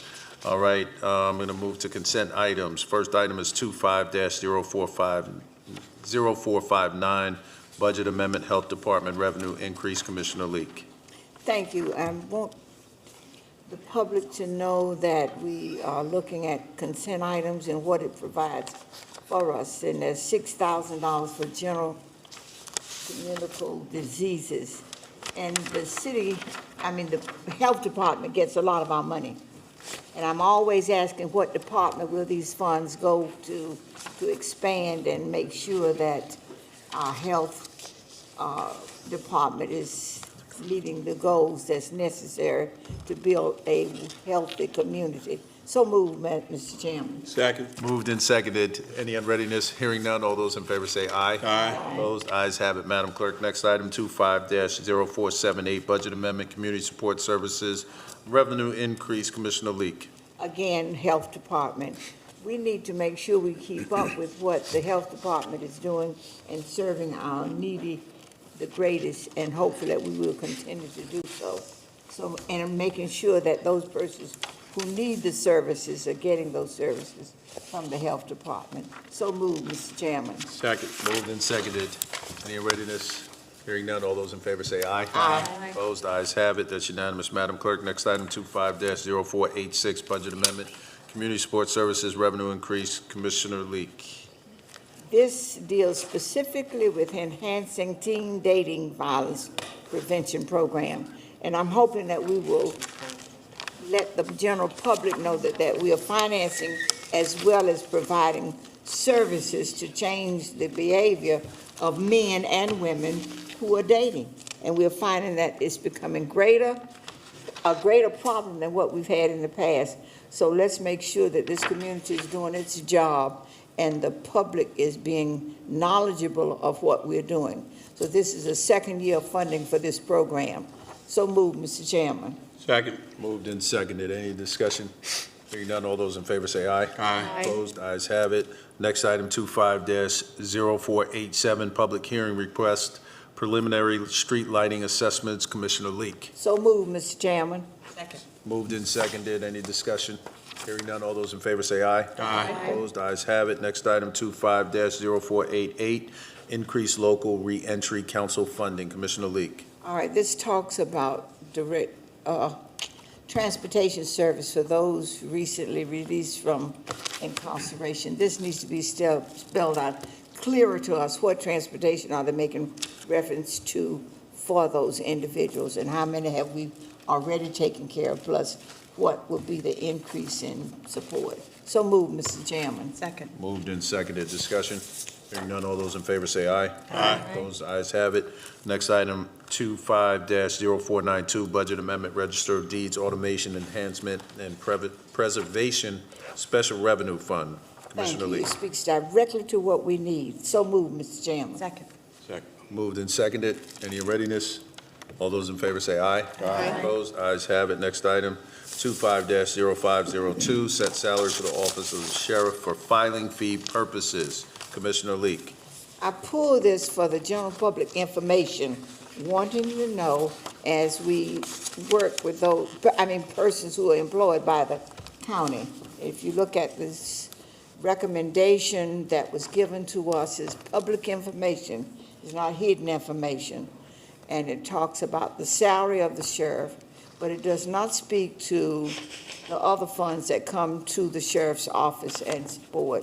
So moved, Mr. Chairman. Second. Moved and seconded. Any discussion? Hearing none, all those in favor say aye. Aye. Opposed, ayes have it. We're going to move to commissioner reports. If you've got a report, let me see you. By show of hands, Commissioner Meyer. Oh, thank you. I just want to give a shout out to Ken Joyner and his team, because I had an issue with a constituent and he was so responsive. And for all the stuff that he has to do and his team has to do, I'm amazed that he just jumped right in, and he's a rock star. His whole team is, and I just wanted to make that point. Thank you. Fantastic. Any other reports? I do. Commissioner Leak. Let me say thank you to the general public and the African American ministerial group. Had a prayer visual of lifting up CMS and making sure that we do what we need to do to enhance our families' involvement with the public education system. I want to thank our manager, as well as thanking our chairperson to the county commission. There was 1 hour of prayer and scripture as it relates to those of us who are religiously bound. And it was well attended, and it only lasted 1 hour. So I want to thank you, Mr. Chairman, for your participation. On Saturday, there was also an education summit. Now, someone has been saying to the school board, do not talk to the county commissioners, don't talk with them. And I want to know where that stemmed from, and we found out where it stemmed from. If we're going to work together, we must communicate. So this summit that they had on Saturday was well attended by educators as well as the general community, and we are grateful to our manager who brought the keynote address, as well as the State Superintendent of Education, Mo Green. I want to hope that there's nobody advocating for us not to communicate with the school board and saying to the school board, don't talk to county commissioners.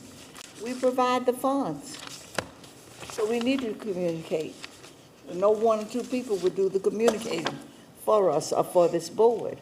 So thank you so much for those who attended and participated, and the African American organization that's working so hard to bring about an answer to some of the problems of our educating our children. And they talked about the problem as well as came with solutions. So you hear about that. I was reading People magazine, ran across an interesting item of a young man from Africa who came to visit me today. They invited him to come and to talk, who is the foster parent of 47 children. And we are working with him, and we'll be getting students from this group into college without a fee. And we'll be there for the holidays, and Livingstone is making this happen. So I'm so excited for the work that we're doing, and having met this young man. 2 books he's written, and they're in my office.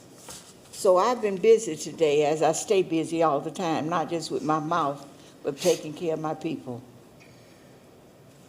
Mr. Chairman, I was so excited about this young man today, and he did get to meet our manager, and he's just a handsome brother from Africa, and he has taken in 47 children. The bell has sounded. I will stop right there. So thank you for allowing me to share this with the general public. I am not lazy, nor am I sleepy. Thank you, Commissioner. Commissioner Rodriguez-McDowell.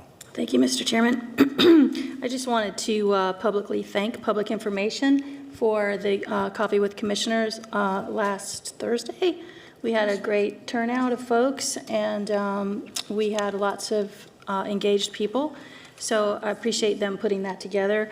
Also want to mention that I'm going to be having 2 town halls coming up on transportation called The Whole Story. It's meant to provide information from CATS as well as from some differing viewpoints. The first one will be September 25th in the Steel Creek area, and the second one will be October 9th in Matthews. So please look on the county website if you're looking for locations. Thank you, Mr. Chairman. Thank you. All right, at this time, I'll entertain a motion to adjourn. So moved. Moved and seconded. All those in favor say aye. Aye. Meeting adjourned.